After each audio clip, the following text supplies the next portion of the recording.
selector, rewind selector, rewind selector. Rewind selector, rewind selector, rewind selector.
They didn't know, Kev. They only saw Eugene, CJ, and Dongalord hiding behind the house, waiting patiently. If that 4005 can blow up Rainbow in one shot. Oh, great trades coming forward, though, from the Bulldogs. You can see how much HP has been bled out, and now Madhouse can come into the equation. JS now one shot away from getting rid of Boomoff. What a tracking shot. And now they'll be able to continue this train rolling. Just look at all these tanks coming around the corner. Time to find out how this is going to work out for Panthers, because they need to start putting some of that damage back onto speed. Oh my word. Inevitably, Knight dies to 2 Batchat. That's just a given. But it's a question of how much damage comes through. Oh, never mind. It's just 1 Batchat now. Great shot. He's the one that's being more mobile. He's the one that's trying to look for this engagement. Yes. He hits the shot. Hello to you, wherever you are around the world. We saw that epic opener at the start of the season, gents, and we were like, this is going to be a crazy season, the best season yet, guaranteed, up and coming. Ends on YMO celebrating. We know we won't be seeing YMO celebrating this time around. We said that last week, and look, I think it's kind of cool, even though we can't be there at Fortress today, Jordan. It's cool to have, obviously, that clip of the Sentinels coming through with the Season 2 Grand Final victory. This time, it's our Season 3 Grand Final. It feels like only a couple of months ago, and obviously it was a very long time ago, Jordan, when we kicked off Season 1. It's wild to think we're here now, and we're here with the Panthers and the Matildas, 2 teams who, honestly, at the start of the season, certainly weren't in my 2 picks to make it through to the grand finals. I had the Sentinels and probably one other. It was going to be, who is going to be the team to try and stop the Sentinels going back to back in the grand final? And here we are today, Season 3 grand final, and it's an entirely different story. Yeah, I mean, I think you could have really rattled off any number of teams to be in this position, but Matildas and Panthers, obviously having done such a great job this season, managed to make their way through to their first grand final for both of them. Obviously, Matildas was kind of kicking around in the top 4 last season, but they didn't manage to get all the way into the top 2. So we are going to crown a new winner. No Sentinels today, and a lot of new storylines to sort of think about, right? Matildas coming all the way from 9th place in season 1, coming through to maybe 1st place in season 3. What a fairy tale finish that would be.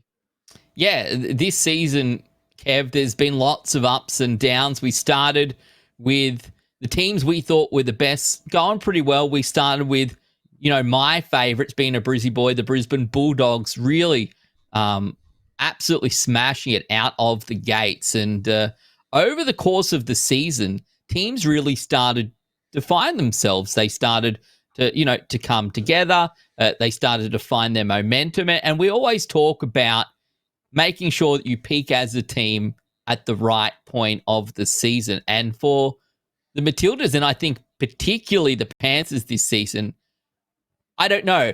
We'll find out tonight, right, Kev? Have the Panthers peaked just right on time, or did they peak 1 week too early? I mean, I definitely agree they've peaked. They found their form exactly where they needed to. Taking down the reigning champions in the Sentinels is no mean feat. I mean, even at this stage, even if they go second today, and obviously this is the finals match, we're looking 3-4 hours for the result to be determined. Hopefully it's going to be an absolute blockbuster. Even if they fall a little bit short, I don't think anyone's going to hold anything against them. The fact that they've gotten this far, I think it surprised themselves. It surprised everyone else inside this league. I don't know.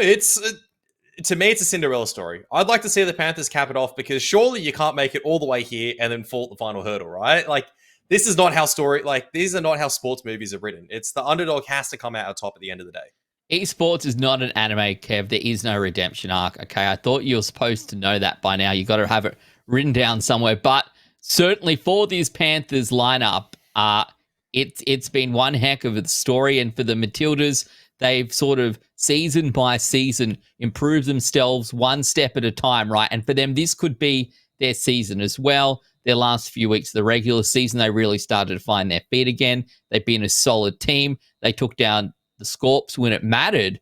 And now we're at this position where we obviously all have our predictions for tonight, but I don't know who's going to come out on top. I genuinely have no idea. And you could say, Sandman, that's very clear. You have no idea each and every week. But this time, I think I have no idea as opposed to thinking I do. So, look, anything is possible. It's going to be a pretty crazy night. But we've got a few other things to get through before we get to there. Before we get too far into it, let's sort of recap how we got here. Let's take a look at last week's results. A couple of cool games last week. We got to watch the B-League Grand Final. The Lismore Leopards took down the Wollongong Wolverines. Jordan, the Wolverines had an undefeated season. I think they'd lost 3 battles all season long, and then they lost 3 more, unfortunately, when it mattered, and the Leopards came home with the goods. Yeah, definitely. I think that was a bit of a surprise to a lot of people, at least for those that had kind of watched the B-League a little bit. They were saying that Leopards were, definitely not a shabby squad, and they seemed to really turn up into that grand final. But, I mean, you look back at the history of those two teams, and I think it was fairly evident coming into it that Wolverines was probably the one that had a bit of a better run. But that's all well and good, and that may be a storyline for us today in that, like, well, Matildas maybe on paper looks like they might be the favorite coming into this grand final. But if Panthers continues to improve and continues to peak at the right time, then all it comes down to is one game, and that is today. And so whoever turns up today, plays a little bit better, could be the one to walk away with the grand final victory, very similar to what the Leopards were able to do last week. Yeah, absolutely. It really only matters who turns up at the night, and that's exactly what we saw from the Leopards. Kev, the Sentinels and the Scorpions, it was the game that we thought at the start of the season might be our grand final. It's like, are the Scorpions finally going to get one over the Sentinels? Well, they did, but they did it in the third place match. So a point for winning, but not the game necessarily that they really wanted to win. Yeah, I mean, they definitely would have been. Every single team would have rather have done it in the grand finals versus the third place match. But it's good to actually get a win over the board, even without JT being there. Obviously, he was probably corralling the boys in spirit. Take the 4-2 dub over them. Still waiting to see if Safi is agreeing to be sending JT a zinger box every single week due to that match. So I don't know. At that stage, if you're JT, I wouldn't look at the grand finals. I just look at that and going, for the next 3 months, if you're getting a zinger box every single week, that's a pretty big victory. So congratulations, obviously, to the Scorpions for achieving that. But yeah, I mean, that as a third place match, always a bit harder to tell which teams are coming to it a little bit more lackadaisically. So I don't think that's a full indication. If anything, it just makes me want to see these two teams face up again and again. The Sydney rivalry is always a fantastic one to watch. And maybe, season 4, that's where we're going to be seeing it once again.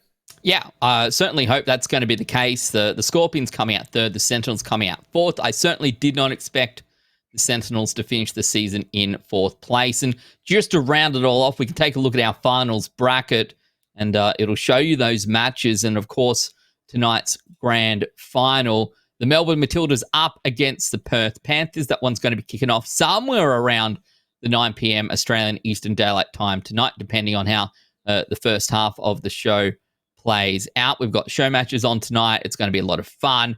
I've had a sneak preview of some of the game modes and stuff we're going to be seeing. So it's a little bit wild, hopefully a lot of fun. So that's what's going to be coming up tonight. That's our grand final. That's what we're all here for today. I know there's a ton of people at Alienware Arena in Fortress Melbourne. We'd love to be there, but we're not because we're here. So hope you guys have some fun for us.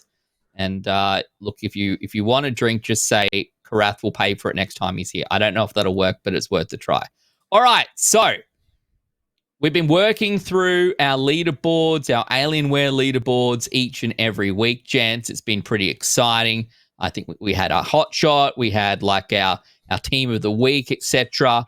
And now we move through to our Alienware MVP. This is the big one. Our Alienware MVP for Season 3. It is Russian. And Jordan, you take a look at that damage plus assist. He's up there by like 400 points of damage, one battle. Maybe the difference there between him and Bales. Well, I mean, yeah, like actually in terms of damage dealt, he's down. He's down a little bit in terms of the actual damage dealt. It's the assist damage that's kind of carrying him over the line in the combined score. So, that might actually just come down to like one extra tracking shot that you've got through, and someone else has put one more shot into an opposing tank than what Bales was able to achieve. So that's actually crazy. I mean, yeah, there is one extra battle there for Russian, so that might have played a factor as well. But geez, it is actually super close. But to be fair, I feel like it is more of a discussion, not necessarily of Russian as number one, but rather Russian and Bales as the two that were head and shoulders above the rest, because you can see there's quite a significant drop from those two being able to get like 83,000 damage and assists throughout the season, down to Whippet, who's at 76, obviously Rainbow at 74, AVP at 72, which are all good numbers in their own right. But there's two very distinct front runners in this discussion, and that was Russian and Bales. So Bales a little bit unlucky for him not to quite be able to get that one over the line, but those two players, very, very impressive, stellar players in their own rights, and I think they both deserve a bit of a mention. Yeah, absolutely. And he'll be picking up the Alienware X15 laptop for the MVP. So that was the big one. So congratulations to Russian. Thanks to Alienware for supporting all of the scoreboards, the leaderboards, etc. all season long. I think we're giving away some more stuff tonight, but !Alienware in chat if you want to find out more. We've also had our Ironside shot of the season competition. Now, obviously, every week we've been showing this one. We saw it last week. We voted for the top clips each and every week. That gives us 7 from the regular season. Tonight is the night, gents. It's the last opportunity for people to vote. I know we've already told everyone what our favorites are. We've all had our own opinion. My favorite's not even in here, which is Bowl losing that 1v1, and then the Panthers getting 1 point, and then the Panthers getting into playoffs, and the Panthers making it through to the qualifiers. But you can't vote for that one. There's 7 great clips here. There's so many good moments from across the season. Voting closes tonight. So !Ironside in chat if you want to vote. It's your last chance. Get in there. They're giving away a year's supply of coffee. If you win, you should give half of it to me, and I will be your best friend for life. So thanks to Ironside, !Ironside in chat to find out how to vote. It's your last chance tonight. Get in there, have a shot, and you could go away with what I think is probably one of the coolest prizes to be honest, for this season. There's a lot of cool stuff, but I do love coffee. All right, so FPL, gents, we've been playing this each and every week. It's been pretty close. Jordan and I are up there. Kev's down sort of the bottom. This is our FPL team of the season, Kev. This is essentially the team. If you pick the 5 players with the most fantasy points, this is who it would be. Any surprises? No, all 5 stars across the board. I mean, Russian and Oz have had a pretty fantastic season. I always talk a lot about Rainbow and Goober, but I think Whippet, it's weird because I feel like Whippet has definitely been overshadowed a little bit by Bales in that lineup. The fact that the Matildas have 2 of these 5-star players in the top 5 getting the most fantasy points really kind of shows. And I'm still thinking back to matches, and I'm like, Bolognese as well. Like some of the other guys have definitely stood up quite a bit. Yeah. But Whippet calling as well as putting in numbers like that, top 5, that to me is a bit of a surprise. And if he's able to keep that form going forward, well, maybe that's a bit of an indication for the Matildas. Hang on a second. They've got 2 players over here that are in peak form. Can the Panthers return the favor? Yeah, that's kind of it, right? You see them coming in, 2 players in the top 5, both 5 stars here for the Matildas, looking good. We know that Bales has had an absolutely massive season. We've seen so many great plays from him as well. But this is our top 5, so congrats to Russian, Bales, Rainbow, Whippet, and Goober for picking that one up. And this is our average fantasy league points as well. So Jordan, this is if we balanced it out across matches played. And we were just talking about Bowl. If you go and look at Bowl in Fantasy League, he's not up there at like that 90, 100% game. I think he's at like 75% or something matches played. Yeah. So he's obviously got a bucket of points for that anyway, and that's why he's in our team of the season for average fantasy league points. Yeah, maybe if he had got actually the full run of things, he might have actually made it into that first team. I guess that really is something that, they can work on next season. But yeah, I like this roster. I mean, I think, you've got a lot of players worth shouting out here. A few noteworthy players missing. I'd probably give a shout out to maybe Wymo, Cindy as well. I think had a pretty good season. So there's a couple of players in there, even Napalmer, that is probably worth a mention just in terms of individual performances that don't make it into these 2 teams, but did have pretty good seasons in their own right. And I think that's also sort of worth, just touching on. Yeah, I think there's a lot of quality players in here, and a lot of players that would be pretty close as well. I've actually really enjoyed Fantasy League this season. Give me more stars next season, please. Give me 18 stars. Mr. Wargaming, because I want them. I want to spend them all. But yeah, it's been exciting. It's been pretty close, but no surprises to see some of the players from the top teams making it through to the playoffs up there in the top Fantasy League points. That totally all makes sense in the end. But congrats to the 10 players we got to take a look at tonight. And we go from 10 players, Kev, to 1 player. Our players player for the season. Now, this All of the teams have voted. They've said who is their favorite, who do they love the most, who is the man of the people. And is it no surprise that it's JS? I don't know what this makes me feel. Like, half of me thinks like this is definitely really, really well deserved. Looking at the context of things, and the half of it is a bit of a meme. Obviously, half of the bit of the meme is that JS is coming home. But on the truth, on the paper, and the reason why I feel like the majority of the league has selected this dude is because you have to look where Panthers was last season, and you have to look where they were sitting at the end of the first season. These guys have been perennial, kind of like sitting at the bottom of the ladder, not doing really well. So finally, it's like. And I'm fairly confident as well that they were one step away, or it was like another team was one step away from pretty much disbanding, like doing like a Khan's Comment as well. So I don't know if it was JS that actually went, all right, I'm going to step up and be the captain, keep the reins, so to speak, and keep pushing forward. But they're here. They're in the finals. They're here. And that's the thing, and it's right? just down, yeah, that's huge. And everyone got offended when I said the Panthers were trash in week 1 of the season last week. But, okay, maybe they weren't trash, but they weren't playing that well, right? It wasn't the Panthers that we have here now, and they've come so far. And that, for me, is the cool story here, Jordan. Like, to see this team come together, it obviously takes leadership to be able to bring players who are already good, but to play as a cohesive team, particularly in a 5v5 format. You can say, well, you have less players, so it's easier, but in reality, the less players you have, the more important each player in your team is. Yeah, I mean, I think it's obviously really impressive the way that Panthers have gone about this season, coming from, to be honest, what looked like a bit of a shambles in the first 1, 2, 3 weeks to, making it all the way through to the grand final. I think if you would have asked any of us in week 3 after they'd beaten Conquerors, would this be a team to make grand finals? We would have said absolutely no chance, not a snowball's chance in hell. But they've come together really nicely as a unit, and yeah, it's nice to see them starting to get some recognition. I think even for myself, I've continued to sort of underrate the Panthers, and you're probably going to see that be a little bit of a bias on my side of things as well when we do end up casting the grand final. But, I'm really kind of excited to see what they're going to be able to do, because they've continued to surprise. They've continued to throw in the unexpected result and even come through as the underdog and win so many series in a row that now we're kind of here. And it's like, well, why not just win one more? The only thing I have to say on JS, though, is if the players rated him so much, how did he have, for so many weeks of the fantasy season, a 0% pick rate? Why didn't you pick him? Maybe they were sleeping on JS as well. Put your money where your mouth is. Yeah, put your stars where your players player pick goes. Well, look, let's be real. Players player, I think, was picked in the last week, so great to see Jace picking up. Congrats. Only one players player.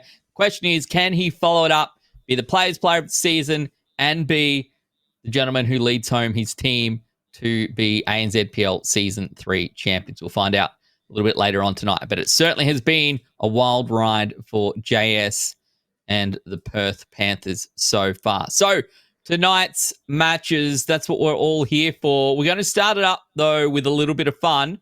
Our show matches, that's what we're going to be kicking off in about 5 minutes or so.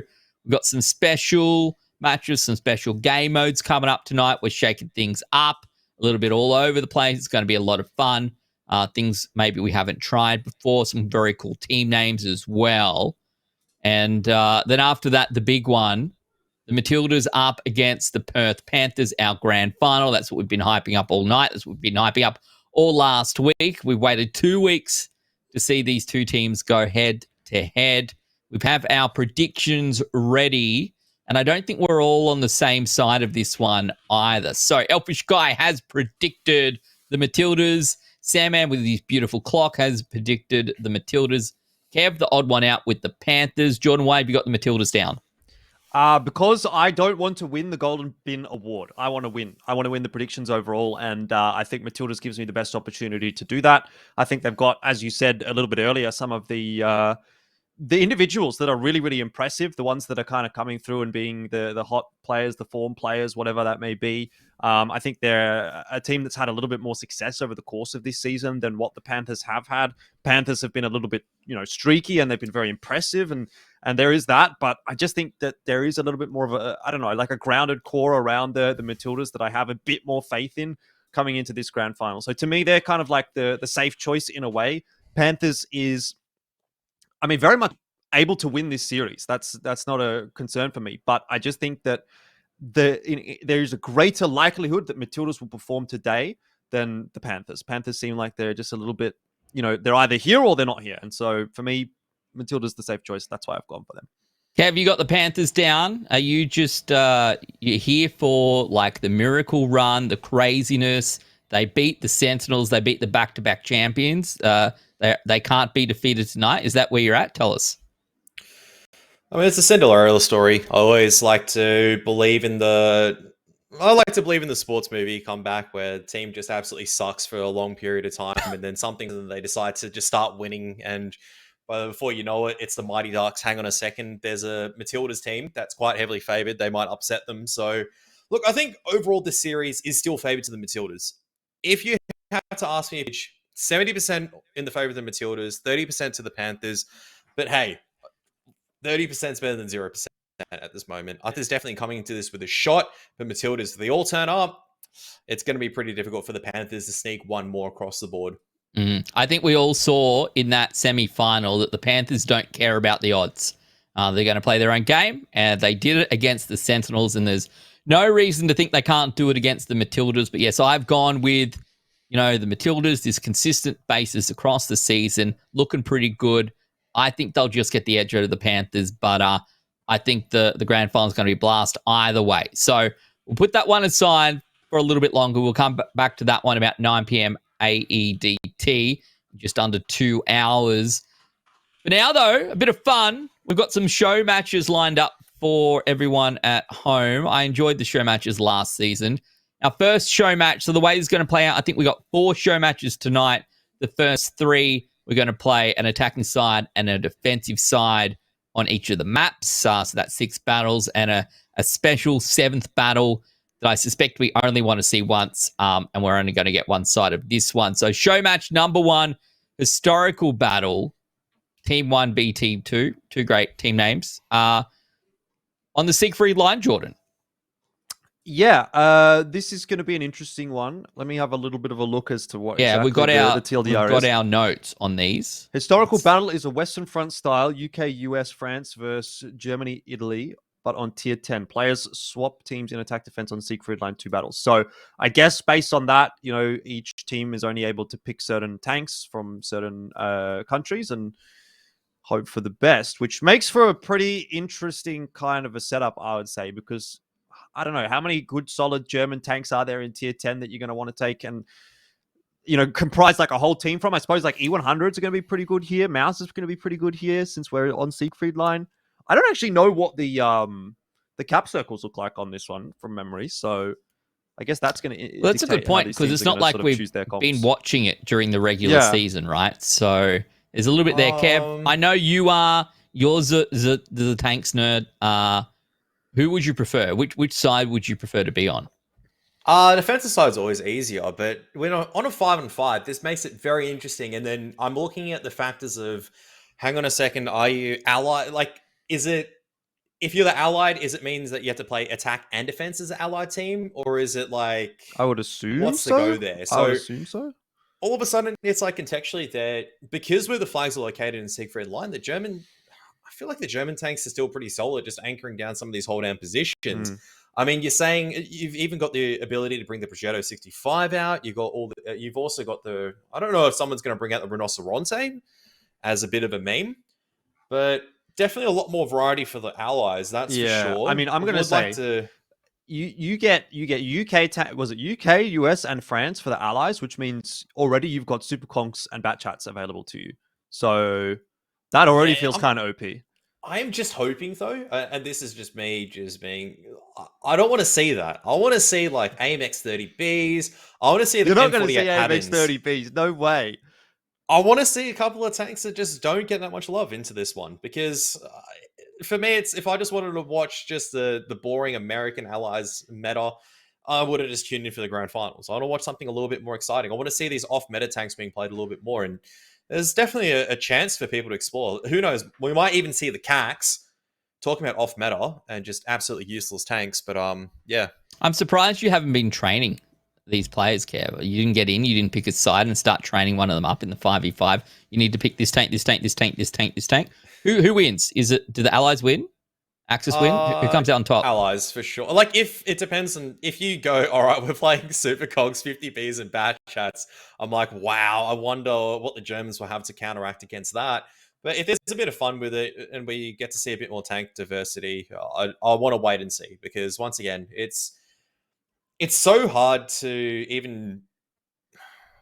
I don't know. It's just hard because I go like it all depends on tank selection at the end of the day for me, on which team's then favored as a result. So.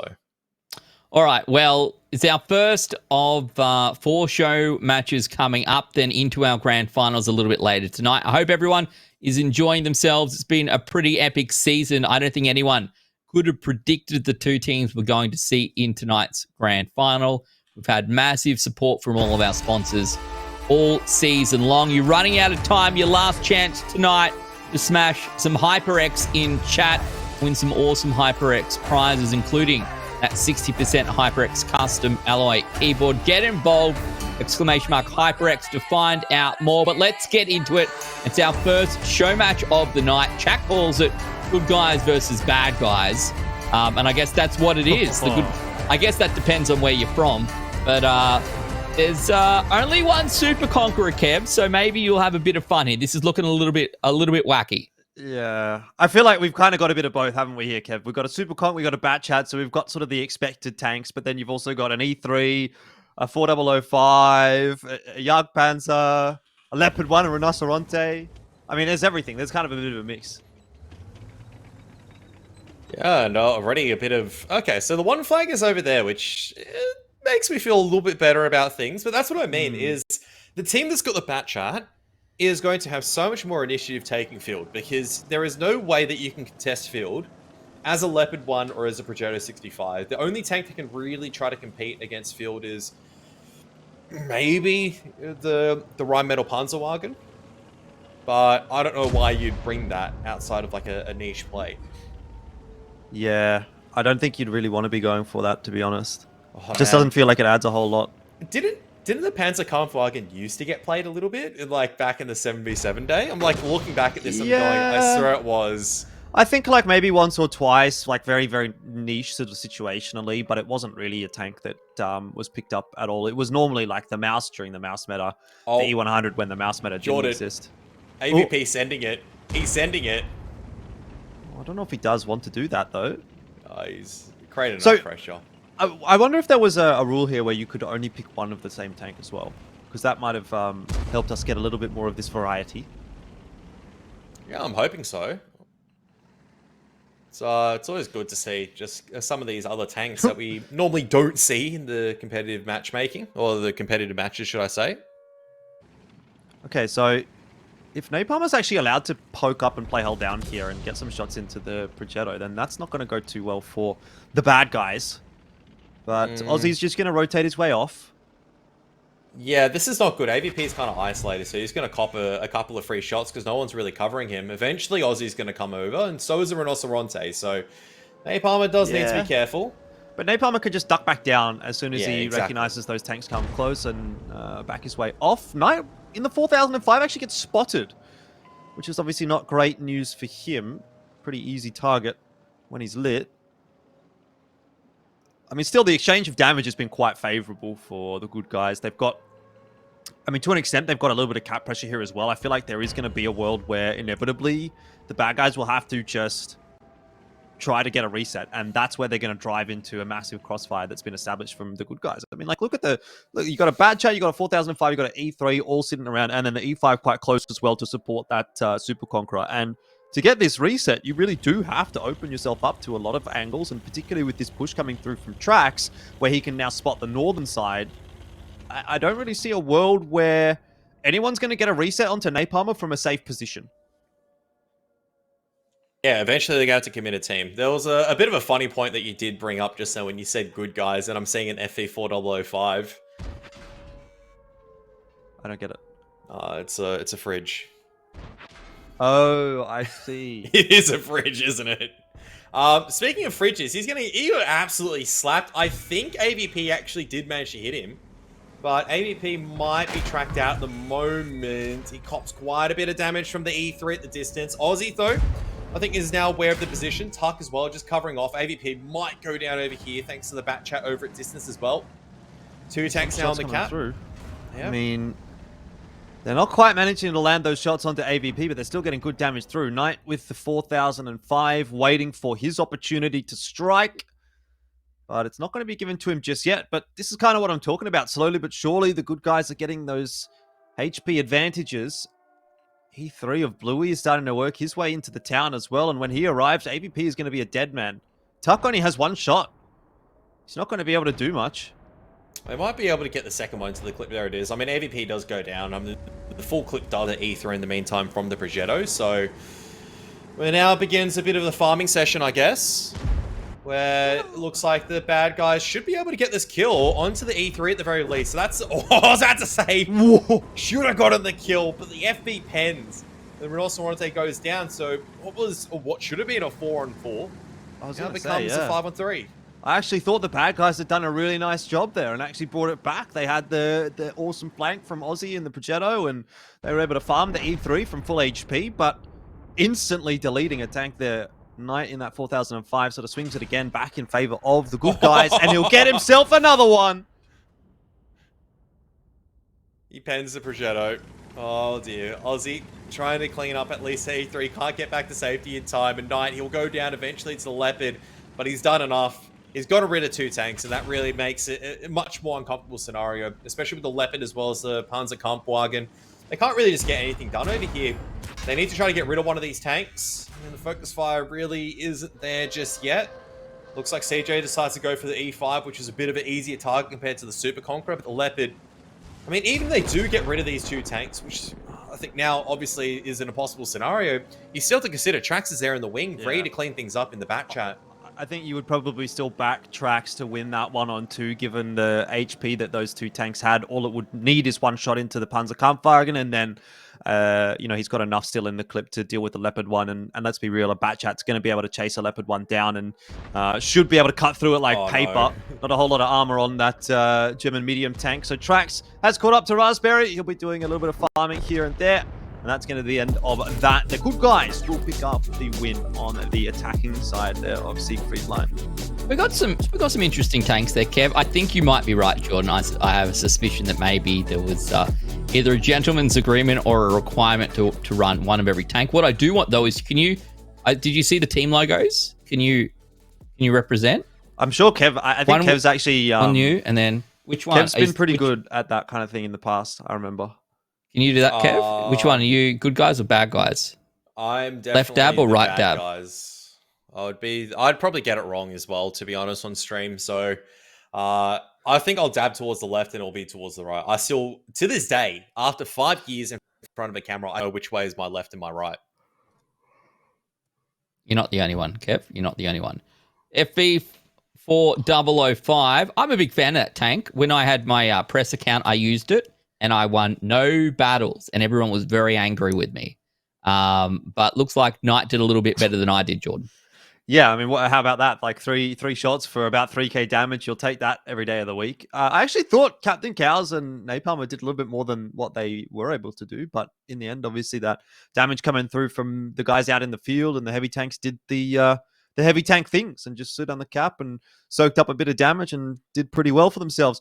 I don't know about the Jagdpanzer E100. I don't know what you could replace it with. Again, it just felt a little bit too slow, a bit too immobile, and a bit what's the word? Like it wasn't really flexible enough. You know what I mean? Like this tank, it could have been literally any other tank, and I think it would have probably been able to have a little bit more impact. I love this bit. This is my favorite bit.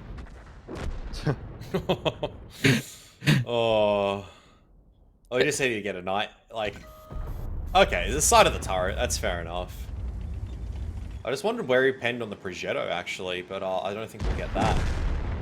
I would deal with FB4005 camp the entire battle, but I think everyone else would probably find that boring.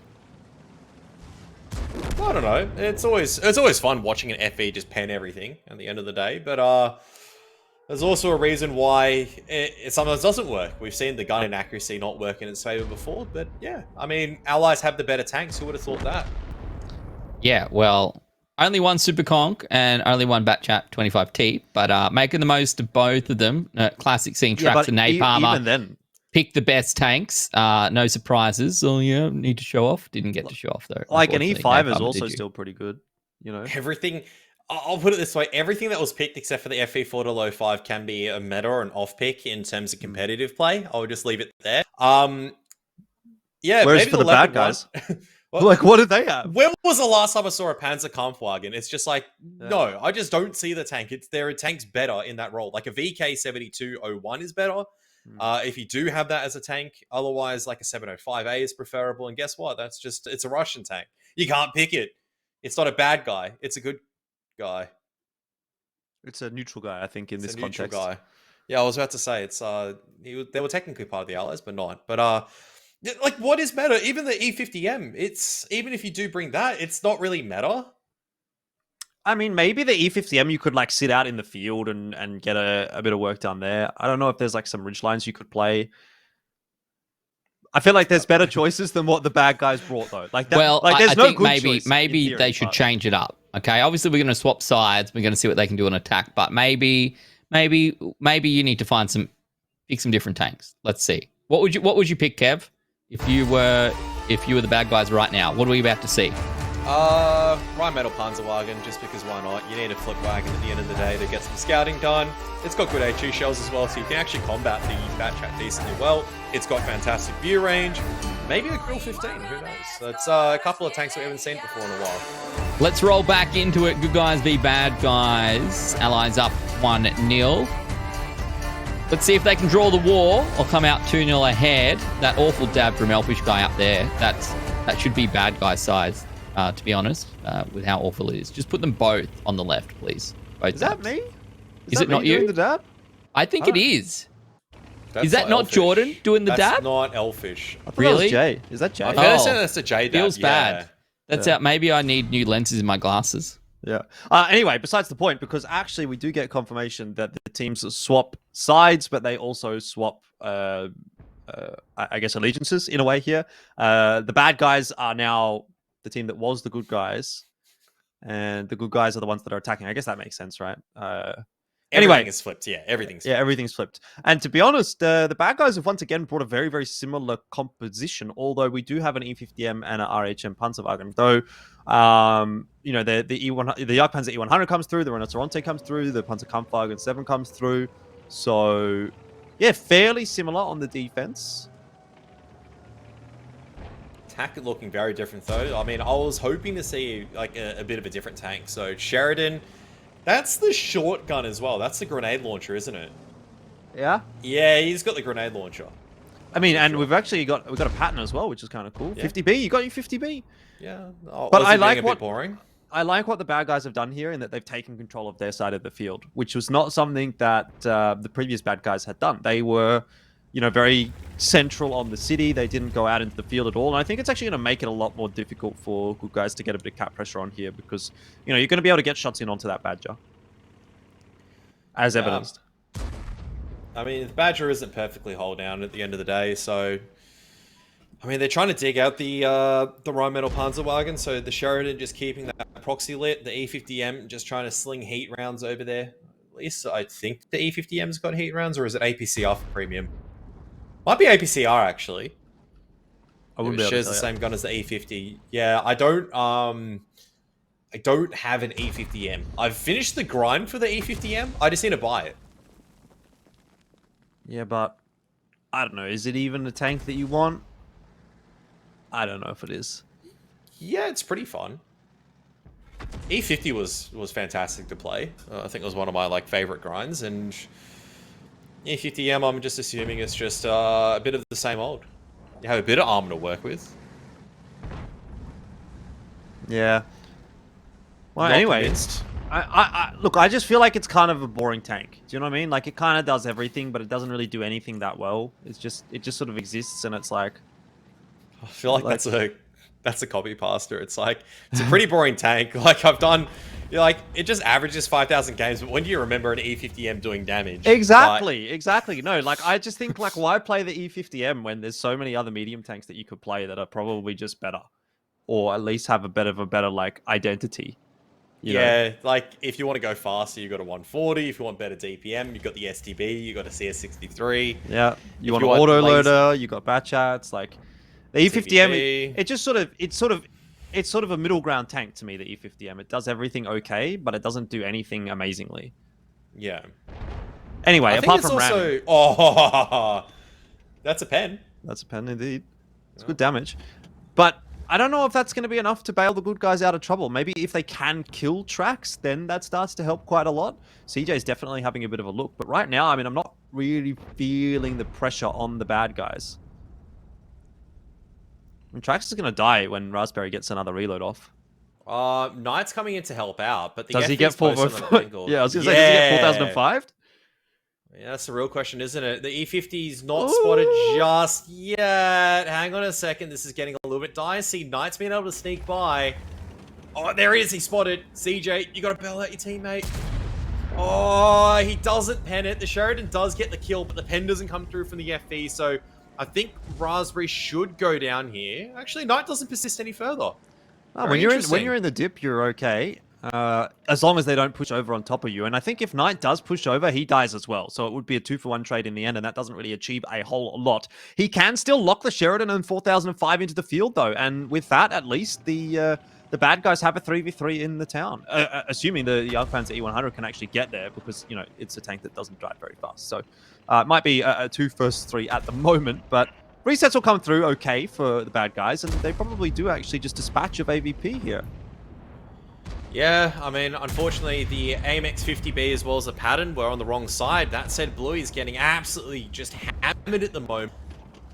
50B gets the entire clip off. AVP is also trying to get rid of the E50M, but Captain Cow should at least have the killing blow. That's a nice little roll there. Just high enough. And okay, all of a sudden it's a 4-4. Panzer E100 is still coming into the fight. Aussie's still trying to get that clip off, but he's a little bit stuck on the wall. Oh, Tuck's going to get penned by the E100, isn't he? They've spotted him now. That's a good thing. Ooh. When you get spotted in the 4005, it's not a good time. You're just a big punching bag, aren't you? 2 minutes left on the clock, though. Time's starting to fade away from the good guys. I'd like to see Tuck in this pattern really get involved. You know, he's got a lot of HP. He needs to find a way to get a flank, needs to try to impact this fight, because it kind of really does have to be him. Aussie and the 50B can definitely have an impact as well, but at the moment, CJ, well, he actually does manage to take down one before he's going to inevitably drop. So he's done a pretty good job for himself. Tuck will dodge the shot from Napalmer, and that might be a Jagdpanzer E100 that isn't going to survive too much longer with Aussie on this flank. That said, Rhinoceronte has enough in Captain Chaos to actually get this clip kill. Oh, but that is a fantastic shot coming out from Tuck. They need to dump in at the moment. They don't have enough time. I think Aussie just needs to make these trades very, very efficient. Bounces one. Knight still in the field. Time starting to tick away. 1 minute over here. That's going to be pretty rough. Yep, I would say so. But maybe still winnable. Maybe just still winnable here for the good guys. Aussie off the reload in 10 seconds time. We'll pretty much have to deal with the Rhinoceronte solo. Maybe he can get 1 or 2 shots in here from Tuck. But if Tuck spends too much time chasing down this Rhinoceronte, then he's not going to be able to chase down the E50M. And right now, it's not looking too good. Tuck down to 1 shot worth of HP. He gets 1 more into the Rhinoceronte. But now it comes down to Aussie, who will miss his first shot, connect his second. And he needs a good roll, but he's not even going to get the opportunity to fire a shot. Knight will finish it off. It's a 1-1 scoreline, as this time it goes the other way. It does. So it's a 1-1, good guys, bad guys. But by chance, the same 5 players who won the first 1 point also won the second 1 point. Yes. It's a good system. They won so on the attack and on the defense. I'm not sure technically who wins then. Is it a draw? Is it a win for team good guys game 1, bad guys game 2? Doesn't matter. It's a show match. So we saw it come out. Just goes to show, even if Kev says that the bad guys had a tank disadvantage, it's all about the players and coming out on top. Knight in the E50M, almost 4K, 3 picks, not bad at all. The FV4005 not doing what I wanted to do this time. Wasn't as exciting, sadly. I mean, again, the Jagdpanzer E100 also not quite having a very fun time. I will say, though, in the discussion between Allies versus Axis, you could see it was a lot more difficult for first team good guys, second team bad guys to win on the bad guys' side. It came down to literally one shot's worth of HP, really the difference. Whereas when they were on the good guys, they really kind of slammed them. So I still think we're correct. I still think the Allies had a bit of an advantage in terms of the tank selections. Kev? Yeah, I would say the Allied just didn't really utilize the tanks too well, to be honest. It's I think just towards the end, they took a little bit too long. They were trying to manipulate their way around the city. I mean, you got to look at the flip side as well. When you're taking the city, when you're potentially peeking into an E100 that you don't know where it is, where a Rhinoceronte could be, you do want to take things a little bit slower. So it's like, yeah, everyone did damage across the board over there, and that could have been a game changer. Maybe if it's a pen into a different tank at the end of the day, that could have been a different story. But the E50M is relatively protected on the side. Maybe it splashes against the side skirting, and as a result, it's sometimes hard to actually pen these tanks. And you're wondering, wow, if it was a Grill 15, that would have been actually a couple of kill conversions in the first shot. Instead, it's not enough. Yeah, this is kind of fun. A little bit slow, obviously. Mix and match teams, and no one wanted to throw it away. Sometimes you see show matches where you kind of throw it all out there. This one wasn't. I don't think this map kind of lends itself to it, to be honest. But kind of the idea of historical 5v5 ANZPL style format is actually kind of interesting. It certainly would change up the meta, Jordan, if that was what it was, right? You couldn't just come in. Imagine if even if the map you were playing perhaps changed the tanks that you're allowed to play as well. Like, I think that it would be week in, week out a pretty thrilling experience. I don't know if you would get teams like whether it would come down to as in season one, right? Season one kind of came down to who were the better players, who could adapt quickest. While we got to season 3, the meta was starting to find itself together, etc., etc., etc. That would probably just shake it all up, and we'd be back at the start. I think it would just be too imbalanced. I don't think you could get that over the line with the players. I think they'd QQ too much. Like how? Well, you play both sides. Well, what if? Yeah, I mean, I guess, but like, if you're playing like Russia, you're just winning. You know what I mean? Like they just have the best tanks. So I don't know. Look, it's fun. It's fun for show matches. Not sure we're going to get that one over the line for season 4 ANZPL. confirmed historical. You heard it first here. All I'll say is actually for the tiebreaker, you know what I think we should do is EBR only, which is our next it is, match. yeah. So how about we just find ourselves a middle ground instead of historical battles, and instead of it being every instead of game historical in the ANZPL, battles, what is the complete opposite of historical battles? EBR Exactly. only, and EBR that is what only for the tiebreaker. our next show match is. EBR battles. We do enjoy this one, and it's going to be on steps. It's Team Poggers up against Team Cringe. If Team Poggers had a captain, it should be me. If Team Cringe had a captain, it should be Elfish Guy. Kev, what are the key points of EBR battle, apart from the fact that it's just 10 EBRs driving in circles? There's actually quite a bit to it, believe it or not. Because I think there is a common misconception that EBR deals is all about kind of just whoever gets a little bit lucky with auto aim and whoever drives just kind of like an absolute I like to say who drives like the most like an Eastwood driver gets away with it. All the Sydney guys will understand what I mean by that one.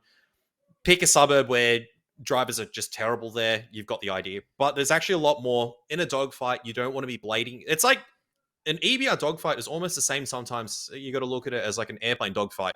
If you're blading in this particular way or going the same trajectory as someone else, that's probably not good if you're the guy that's getting absolutely beated on. So you need to try to break out of that formation however you can.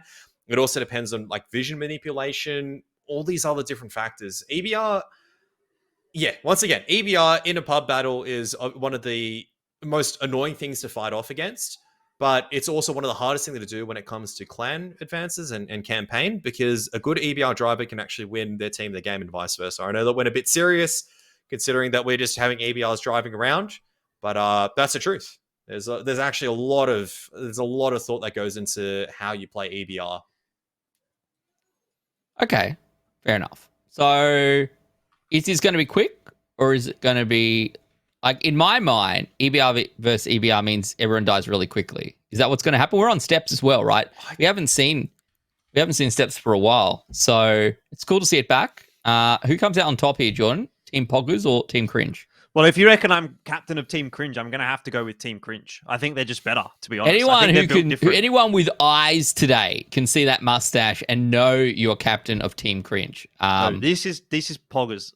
This is not AF, Poggers. if I have to go so far. No one thinks it's Poggers. No one in chats thinks it's Poggers. Sarah doesn't think it's Poggers. I just feel like you're jealous. Look, to be honest, you're just jealous, mate. That's all it is.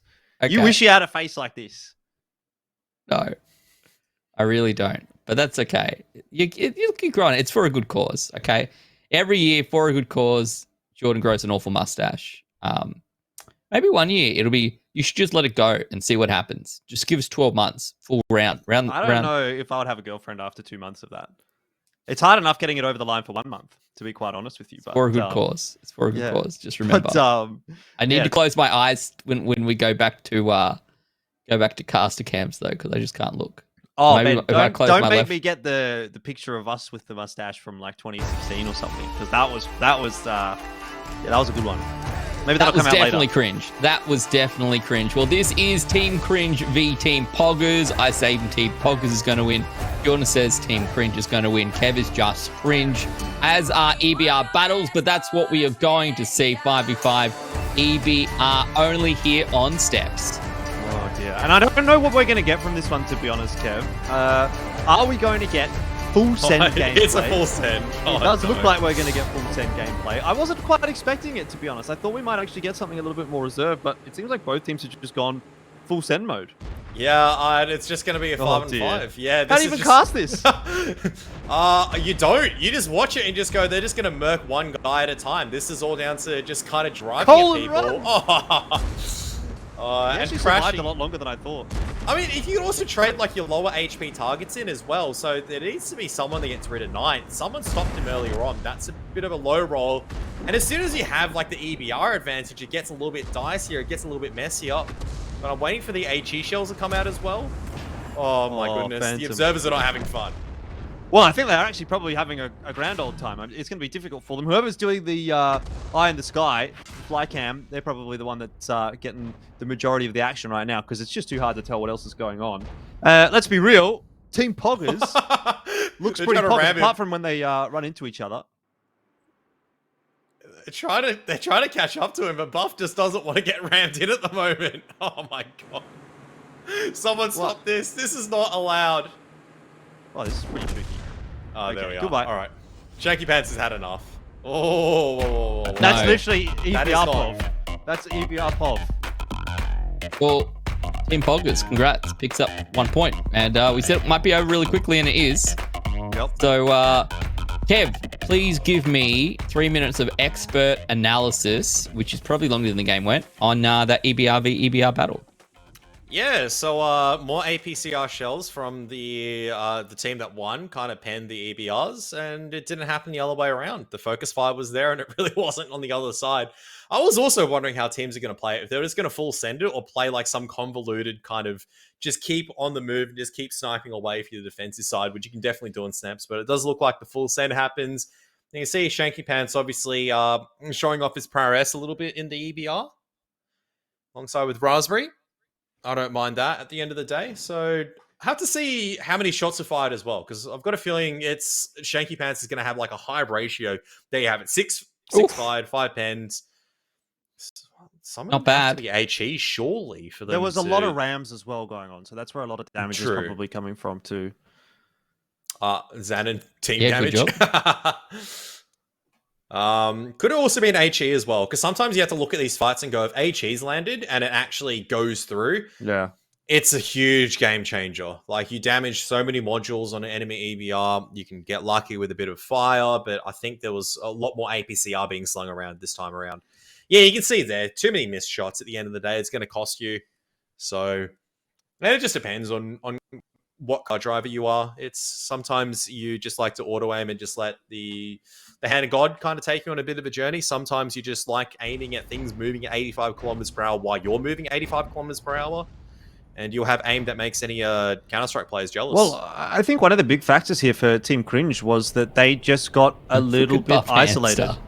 They I mean, like, Colin literally sends it. There's 2 or 3 guys that are kind of close behind him, but he's still very, very isolated. And then Phantom was so far away that it was essentially like maybe a 5-on-1 and then a 5-on-3 or 5-on-4 when Phantom sort of arrives. So I think if Team Cringe want to play that that sort of aggressive send it kind of style, they need to create the flying V, Ben. They need to be working together. I think flying V, look, it didn't work in Mighty Ducks for no reason, right? Like, it's obviously pretty impressive. Ducks don't fly in a V for no reason. Kev said this is more like World of Warplanes than World of Tanks, okay?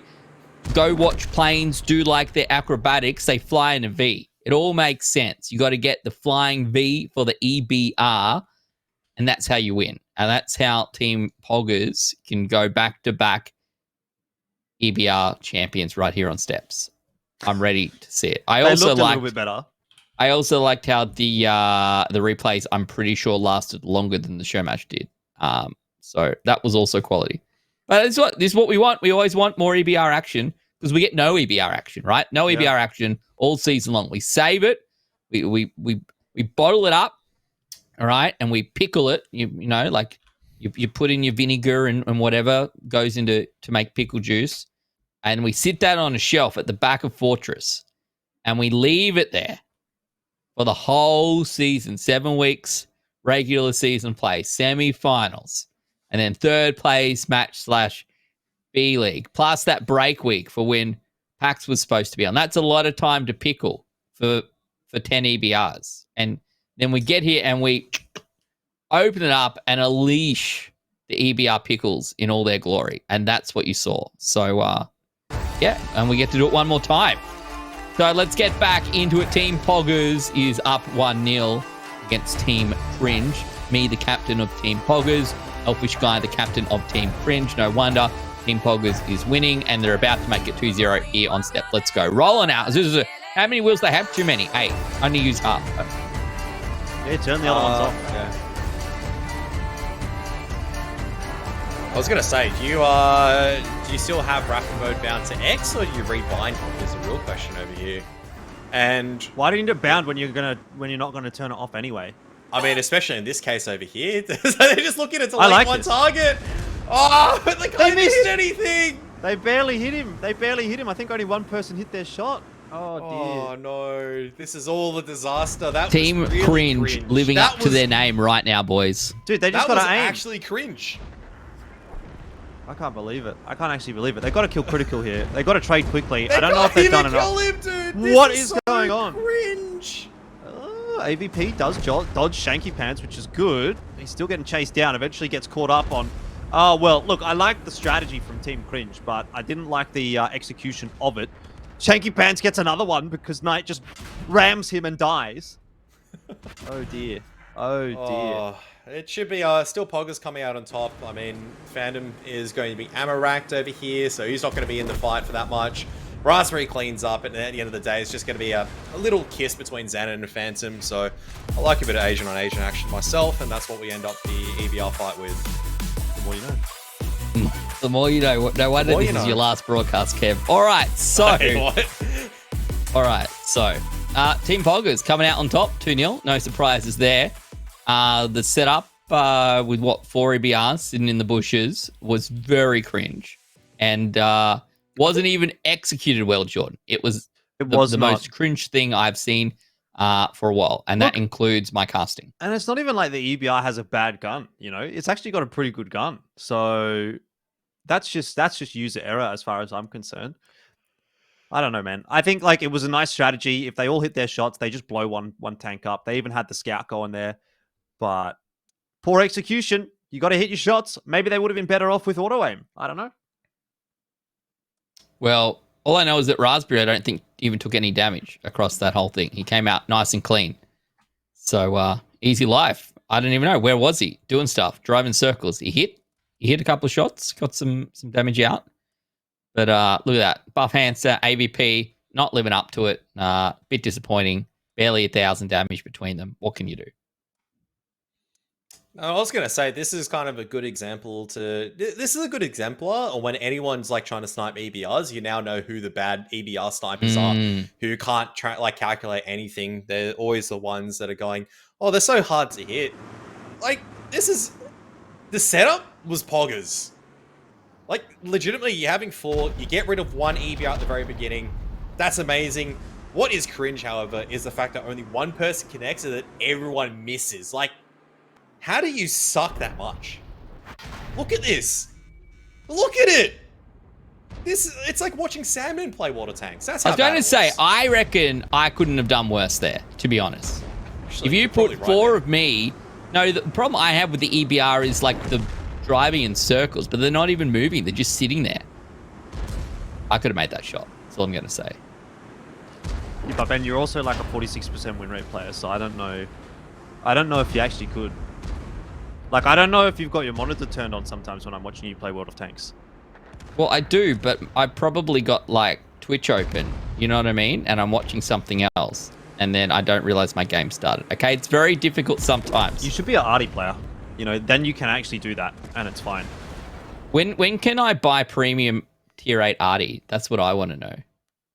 Just buy that. Is it the tier 6 French one? The left? Tier 5, I think. Tier 5? Yeah, just Yeah. get that Yeah, one. buy Ben. the tier 5 Yeah, one, I just to the want left. some premium tier 8 arty, and I'm ready to go. Just let me know, and I'll play. I'll play that one. That's cringe. You know, when we're talking about poggers and cringe, that's cringe. I actually don't have any arty, by the way. I don't have any arty. So there you go. I can't do much about that. But I okay. regret not having enough arty now, actually, because of missions. Well, we'll get into arty a little bit later on, in about 10 minutes from now. But coming up next, though, gents, it is our next show match, noting that Team Poggers came out the champs.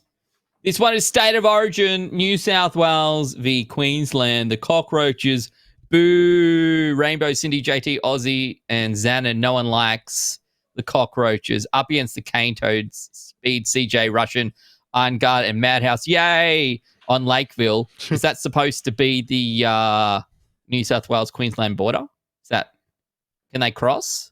Probably not allowed to cross, though. I don't know how we're going to play this because you can't cross across the river, right, at the Tweed. You're not allowed because it's closed. It's closed. They The just border's got to. closed.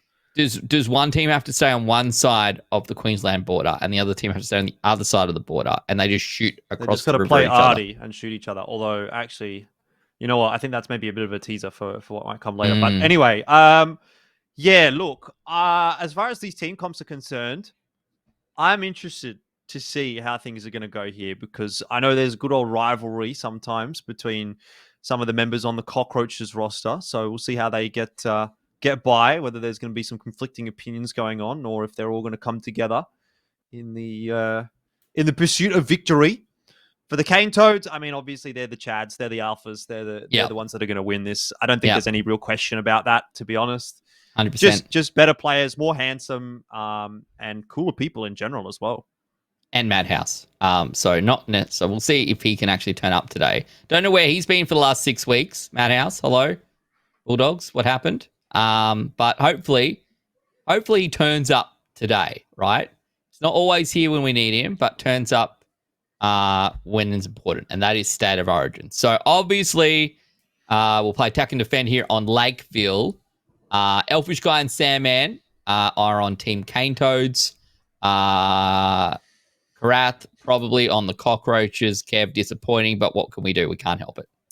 Yeah, look, I'll let you guys have this one. Even if the Cane Toads take this one, never let it be said that we 2-1'd you guys this year. So, yeah.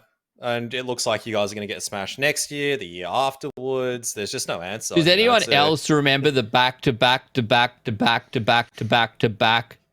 State of Origin champions, But Queensland? JT I do. I just remember, imagine being a child growing up in a New South Wales home during the prime years of the Queensland State of Origin team, and you'd tune in every year and you'd see your team get smashed 3-0, 3-0, 3-0 by the Queenslanders, and you cry your little eyes out. Is that what happened to you, Kev? No, actually, we just poached JT. After he retired, we fed him a couple or too much KFC, so he became like an NRL champion into a World of Tanks champion. He might look a little bit different there, but I can assure you that's the same JT. If that was Jonathan Thurston, I would have been much nicer than JT this season. I didn't realize. There you go. All right. So, yeah, okay. Well, I think we're going to kick this one off pretty soon. Cane Toad's definitely going to win. Cockroaches have no chance because they're New South Wales. Hope everyone's enjoying themselves. We're in our show matches. If you're just joining us, this is ANZPL Season 3 Grand Final night. This is the last night of the year, last night of our entire season. We have our Grand Final coming up in about an hour from now, maybe a little bit earlier, depending on how this all plays out. That's the Panthers up against the Matildas, two teams who have never won ANZPL. It's always been the Sentinels. The Sentinels are not in it. They came fourth this season. So we're going to be kicking that one off very, very shortly. But for the next half an hour or so, we've got some cool show matches. We've had historical battles. We've had an EBR battle. Now we're doing Queensland v New South Wales. If you have no idea what we're talking about, State of Origin as per the rugby league here in Australia, Australian football, but not the AFL. For those of you who are just here for your drops and have no idea what we're talking about, but we're replicating here. Elvish Guy and I, we're both Team Queensland. Kev, Team New South Wales. Boo. Let's kick this one off. The Cockroaches v the Cane Toads here on Lakeville. Queensland obviously going to win. All right, well, I'm actually kind of interested to see because, well, I thought we were going to get some kind of legit team comps, but that doesn't look like it's going to be the case. What is going on here? Type 5 heavy, couple of ST2s Jordan, on both sides. Jordan, look at the equipment the Type 5 Heavy's running. Ooh, oh, I like the camera net on the Type 5 heavy. Okay. In fairness, I did hear, apparently there was a gentleman's agreement for the Type 5 Heavies to go have a bit of a one-on-one. Okay. Now, I'm hoping Russian doesn't come here and ruin the party. He's already won the A-Level MVP. You don't need to go fight a different team. So, Russian's going to be spotted out. I don't know what Russian's doing over here, but he's having a bit of fun. He's a bit of a goer. He's dongering it down mid, I think. I like he's on the side of it, 420. He's full sending it, I can tell you that. He's full sending it. All right, Madhouse, ST2. That didn't do anything. He shot a pole. Wait, Russian just doing a scouting run? Russian? All right, well, Russian, I mean, look, maybe we can take his MVP medal off because that was not a very impressive display of anything, unfortunately. I'm a bit miffed because now Queensland's probably going to lose. 5-on-4. I do like the fact that we've got camos here, or at least the maroon camo on a lot of the Queensland tanks. I'll take that. That's pretty good. It's been a while since we've seen the AMX M4 as well. Like, that's not a tank that you normally see a lot of the time. So, no surprise JT's struggling to pen it at the end of the day. But I think JT is also just angling his mouse in probably the weirdest direction mankind's ever seen before. As a matter of fact, I don't think JT is actually playing the game at this point in time. He's trying to help Madhouse and Iron Guard with their blocking missions. I think we might have to get the Wargaming guys to maybe come in here and adjudicate this. The two Type 5s are just max chilling over in the valley as well. They'll eventually get to their one-on-one. That's going to be more exciting than this brawl at this stage because Russian, well, he died pretty early on, and that was a 5-on-4. Go, boys. Why has Rainbow got the maroon camo on? You need to have a blue camo on. I don't think they understand how this works. I think he's being a bit of a... being a bit sus. All right, here we go. Here's the exciting one-on-one. Are you ready for it? Oh, big damage. Big damage from Rainbow. Speed's not going to be happy about that. Big damage. I think Rainbow wins. He's got more HP. Yeah. I can't wait for this to actually take forever and a half. Where do you even go for? Like, when you're, like, firing, like... Just break the gun. I reckon you just shoot underneath the gun. HE splash, break the gun, and do a little bit of damage. Rainbow's gun's actually damaged, so... Yeah, but Speed's was broken. Speed's was actually broken. At one point. Oh god, this is gonna take forever. Do we even have enough time? Maybe not after the H3 rework. Do you remember though before where it was just like Type 5s just slapping each other for 500, 600 damage? Do they even have enough shells in the tank to destroy each other? They have 40 shells. CJ's gonna get pushed. CJ's gonna go for a swim. Oh, yeah? He's lucky he's killed Zanin. No. He should be okay. Oh. I say he should be okay. Not much you can do about it now, CJ. Unless, okay, this is going to be big brain where he's going to reverse, and they're going to. He did it too late. He did it too early. He needed to do it a little bit later. I reckon. Oh no, the HE battle at the moment. All right, so let's check in. So Speed's ammo racked. That's not good for Speed because they don't have repair kits. And CJ's going for the push once again. He's trying to bait them in. Is he going to go over? Yes, he is. CJ's going for a swim. Yeah, but let's see whether or not Aussie goes for a swim as well. Yeah, it looks you like have he to will jump be. in on this. Oh no, this is illegal in 5 different countries. You're not That's allowed to pretty watch good. this, kids. Wait, is Aussie skinny dipping? Got to put some clothes on, man. All right. He's been Well, arrested by the fun police anyway. back to the epic battle. Oh. Well, Wait, you know, if another tank drove on top of that, they might actually not drown. surely they fall off eventually, right? I think so. Wow, this battle's still going. How has Speed not done any damage whatsoever? I'm still curious. I'm not sure. This is not You a know- view that I see a lot of the time, actually, when you think about it. That's going to be a really nice like reef for the fish or something at one point in 200 years' time. Yeah, there'll be like a bunch of tourist divers going, yep, this is the historical battle that happened. Tanks jumping on each other. Yeah, Speed's not having fun, is he? This has been like 3 minutes of us just watching Speed getting absolutely pummeled for like 200, 300. And Rainbow's just chilling, just doing 200, 300 damage in each shot. Well, this is what happens when you get a damaged ammo rack. Oh, he's actually done a Oh. fairly significant chunk of damage. That was with a one. pen, wasn't it? 600 damage. That was pretty good. Yeah. Yeah, Rainbow clearly having played the Type 5 before, and Speed maybe not.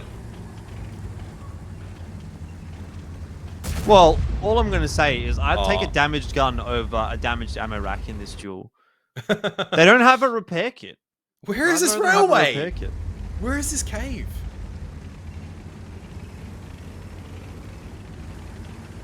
I'm surprised they didn't bring like turbochargers. There's a cave here. I did not know there was a cave here. It's a cave to nowhere. It's alright, it's Where a does it tourist go? spot. Well, Speed just put that into the dirt. This is, I don't know. I was promised a 1-on-1 at epic proportions. This is kind of just slowed down now to just a bit of a snore fest. I'm not going to lie, Jordan. Need a 4005 one. that would be more What would be pointless. the best 1-on-1 tanks, actually? Like in terms of for fun or for real 1v1? Like a good mixture of like for fun and like kind of like a real 1-on-1. This is like definitely a fun one. I would not consider 2 Type 5 heavies going at it a serious duel, but neither do I want to see like, you know, 2 Super Kongs or 2 777s. Maybe a Young Panzer? Could be Yeah, kind of fun. Panther. Yeah. Well, how long is Speed taking to reload at the moment? His command is dead. His ammo rack's gone. 40 seconds. Jeez. Every single time Nice. Rainbow's hitting him for 300 and Speed's doing like 70. Wow. 9 ramming damage. This is huge. I will say Speed has better camo. I like Speed's camo better. All right, there we Okay. go. That's the pain finally ending and done with. Ben's probably sat there for like Normally the last I would 10 hype minutes. that up. I'm very lucky that I'm here in my noble chair. Exclamation mark noble chairs in chat to find out more. Yeah, otherwise I would have been like, this is the most boring thing I've ever watched. But thankfully I could relax and it was okay. But look, unfortunately, it did come down to the 1v1 that took 5 minutes. It actually took 5 minutes for that 1v1 to play out. But the rest of the game was fun. Unfortunately, Queensland did not come out with the win in match number 1. And most of the damage, you can see there, done by Rainbow very slowly. 16 hits, 1 pen. Is that what it said? Yep. Yep. That's HE for you. Love to see it. And the 1 pen actually was on the Type 5 as well, I think. wasn't onto that's- the E50M, that Russian was just sending it. Yeah. I'm not too certain. I still don't know No, what Russian's plan was, to be honest. At the end of the day, I still don't know what was going on. He just kind of just drove in and just went, oh, I'll just have a bit of a go. Yeah, I mean, at that point, I mean, why the E50M? Why not an even faster tank? You know what I mean? Get a light tank in there. CS63, that's even quicker than a light tank these days. It's true. Yeah. Slap a turbocharger on it, slap a bit of oil. She'll be right. Ready to take it up onto the hills of Bathurst for a bit of a spin. So, Some highlights here. First one's going to be Russian dying. Doing absolutely nothing there. There were moments at this point, it's like, all right, this could be fun. But Madhouse gets demolished. At least they did find JT, so that's a little bit of fun. Always love to see JT get smashed up a little bit. But look, then we got down to this 1v1 with 5 minutes on the clock when it started. And we only just managed to get through to the end. Now, this point, Jordan, anyone knows their rules. CJ was held here, and the ref should have called held, and they shouldn't have been able to push him out of bounds. You know what I mean? Like, you can't push someone into touch when they're held. That's a penalty. Yeah, certainly not a nice thing to be doing on a football field either, is trying to drown people. But you know, I mean, if you want to win, sometimes you just gotta do what you gotta do. Anyway, Aussie got punished for it. I like how his tank's like just, it looks perfect. Yeah. He's literally underwater, blown up, and it looks perfect. Here's the killing blow with just 4 seconds left on the clock. So, to be fair, they timed that one out perfectly. And now the question is, as it has been for the last couple of years, Jordan, what changes do the Queensland team need to make to get back into this? Game number 2, it's important. Yeah, okay, you lost game number 1, don't worry about it. Game number 2, it's going to be at Suncorp Stadium. You know, got to get the boys hyped up. How do we make this one work? Well, pick better tanks is probably a good start. Also, don't play a 4v5. That's probably another good start. I think those are two. Like, I've identified a couple of key weaknesses to the Queensland lineup in the last game. It was the tank compositions. It sucked, and the fact that Russian sent it and died. I don't think that helped. So those are the two things I'd be looking at. Russian, don't die first this time. Yeah. Tip number 1. Anything else from you, Kev? If you want to help your, Queensland, if you want to be a temporary Queenslander, you can be if you want.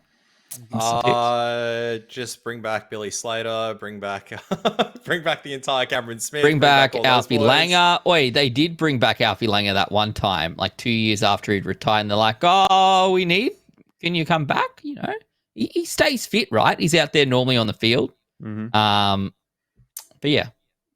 We'll see. Well, I mean, all right. in this case here, who do you bring back then for Queensland? Like, who do you bring back for the tankers? I'm trying to think of like some retired dads that maybe used to play this game and maybe live in Queensland, but most of the guys I know are in Melbourne. So, Anyone just not New South Wales? Because, Queensland will normally take... I thought Bowl was a Queenslander.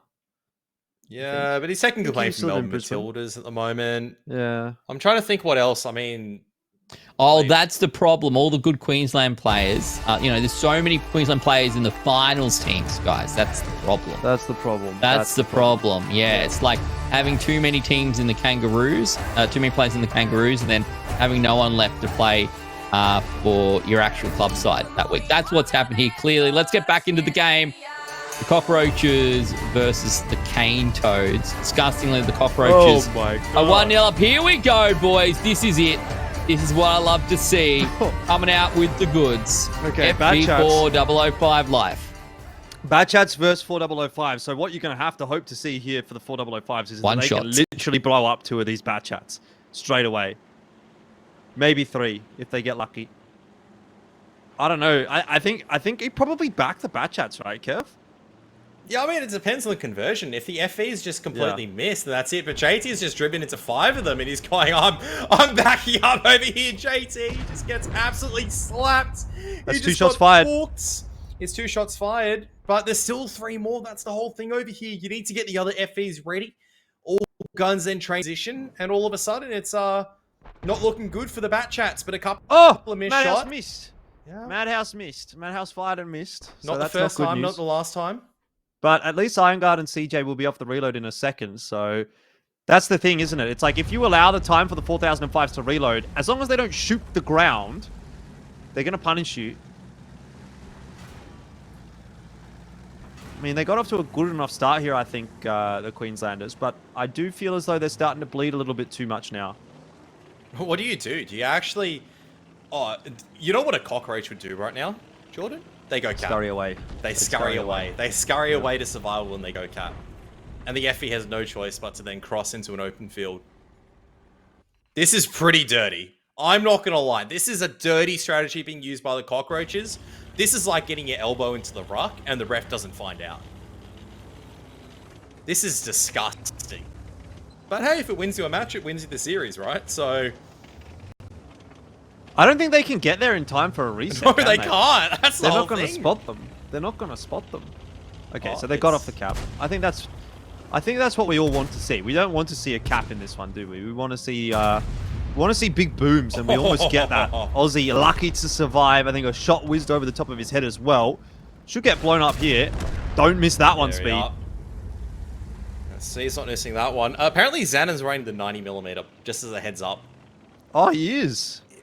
He's got the little Pee Wee 50 out. Oh, man. What is this game that's going on at the moment? 4 FE 4005s. They're not really one-shottable range. Yeah, I don't know. I'd actually back the Queenslanders a little bit at the moment. It's like forwards versus backs or forwards versus wingers or something. You know, it's typical. I guess Yeah, if they catch 'em. FE4005s aren't really forwards because those would be like proper heavy tanks. But I don't know what you'd call them. Goal kickers v wingers. I don't know. Well, Cindy's still sitting on the cap, but does get off. Refrigerators, I think that's what we call them. Right. Yeah. You store... You throw a refrigerator at a winger and see what happens. Maybe the fridge wins. I think Madhouse is aware that Cindy was in one of those bushes, but he guesses incorrectly, unfortunately. Well, I don't Cindy's know if kind this- of trapped, though. Cindy's actually trapped now. If he... I Well, think if he Mad can moves get forward... out. No, Yeah, surely but I not. think you've got enough to play with to kind of get out over here, so I'm not too scared at this point. Fires a couple of shots. Madhouse is warned away. Well, I sort of half expected the rest of the 4005s to actually push, but they haven't. Now Madhouse is getting farmed. Oh, it does just survive. 111 HP. Surely Cindy gets this one converted. Oh, no! Never mind. Madhouse is too good. He snaps that. What a shot coming out from Madhouse. Can't complain about that. And all of a sudden, New South Wales, they are... What was a fantastic position for them where they could clean up Madhouse and... Well, further pressure the FEs into making a bit of a move. It's all gone awry there. And now Rainbow's coming in. He's going to get absolutely blown up. He wasn't expecting Russian over here as well. And it's all down to Xanon. With, as you said, the small little Kiwi gun? Pee-wee 50. Pee-wee 50. Yeah, I actually feel like Safi and Stewie, when they were doing their 1v1 in Season 1, have predicted the future. Because they were playing on Lakefield. Saf was playing a 4005. And he one-shot Stewie. Whoa. That goes sailing across. I mean, does it even have enough shells? Is my next question. Like, does Xanon have enough shells to complete the clutch? I don't know. Surely. 29. What's the damage on it? Like 290 or something? 240, I think. And the 90mm is 240 alpha, I think. So... I'm not going to do the maths on stream. he should have enough. So, but the problem is I don't feel like Speed and Russian were like tagged down heavily enough. If they were down to maybe a 900 or 1,000, where it could be much more doable. What? It was a little bit higher there from Russian. You got to aim those, Russian. You got to aim those. Madhouse is in a bit of a spot of bother, but I don't know if Xanon's even got an angle really. Pretty tricky to get an angle over there. You have to go a lot deeper into city. I think that's what he was planning to do. But now you kind of have to evacuate. And the problem is the New South Wales side, they need to go on the attack. And the problem is there's just not enough time. It's not the question of ammunition. I think it's a question of time at this stage, and there's just absolutely no time whatsoever. Russian is going to cop a few. Zanin dancing around the house. Trying to draw out a shot at the moment. Madhouse, though. Oh, does actually land that shot. Great shot from Madhouse. I think you just have to send it right now. If you're speed, you just have to send it. Russian as well, obviously, but they can't let him get out here, surely. Gotta... Come on, Zanin. Stop running away. I mean, he can't win from this position anymore. There's no chance. Just try and make it as hard as it is, or as hard as you can make it for them to hit you. But, like, you know, go for a bit of an obstacle course kind of approach. See if they can hit the mid-air shot as you jump over this hill. Well, Zanin's still going to try and make the cross. Is Madhouse going to come across? I think he's cut it off. And there it is, Madhouse. Madman doing something which he couldn't do in the regular season, which is hit something and actually get some damage. And good to see him getting cleaned up there at the end as well. So the Cane Toads bring it back, do it with style. Love to see the FB4005s. And Batchat's just in the bin, where they deserve to be, along with JT.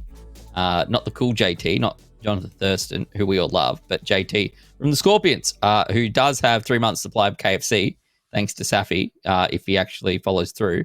He's probably through, actually. Sorry? Safi is not following through with that. Yeah. We're calling him out on stream, live in front of all these That's really disappointing. That's the most disappointed I've been in Saf since he walked out in the football early because he was cold. Yeah, but Saf and his Viking blood couldn't stand Sydney winter. Yeah, pretty disappointing. But it's okay. Made up for that. Madhouse picking up a couple of kills there. A bit of damage as well. Not bad. Shame he couldn't do that in the second half of ANZPL Season 3 for the Bulldogs. But glad to see, like, it's probably the best way to finish Queensland v New South Wales with a 1-1 draw. Makes the most sense. Yeah. Look, we'll have to look forward to match 3, game number 3, you know, hopefully. That'll be the decider, as it always is. Look, to be fair, though, I do feel as though Cockroaches probably could have just won that game. They could have just won if they really wanted to. But they gave us the result that we were hoping for, which was a little bit more fun in the end. So I'll give them props for that one. Iron Guard, how'd he get 0 damage? I know he fired a shot into the floor at one point.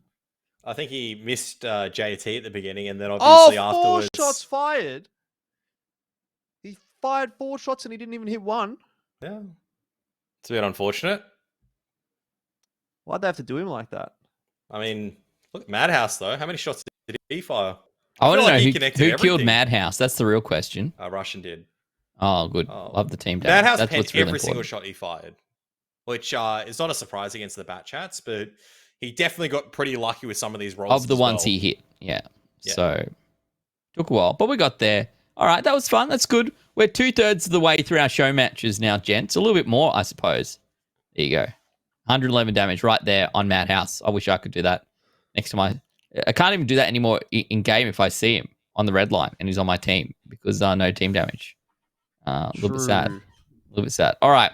So we have one more show match. It's one battle. We have one battle left for the show matches. But I'm not sure if this is a good one or a bad one.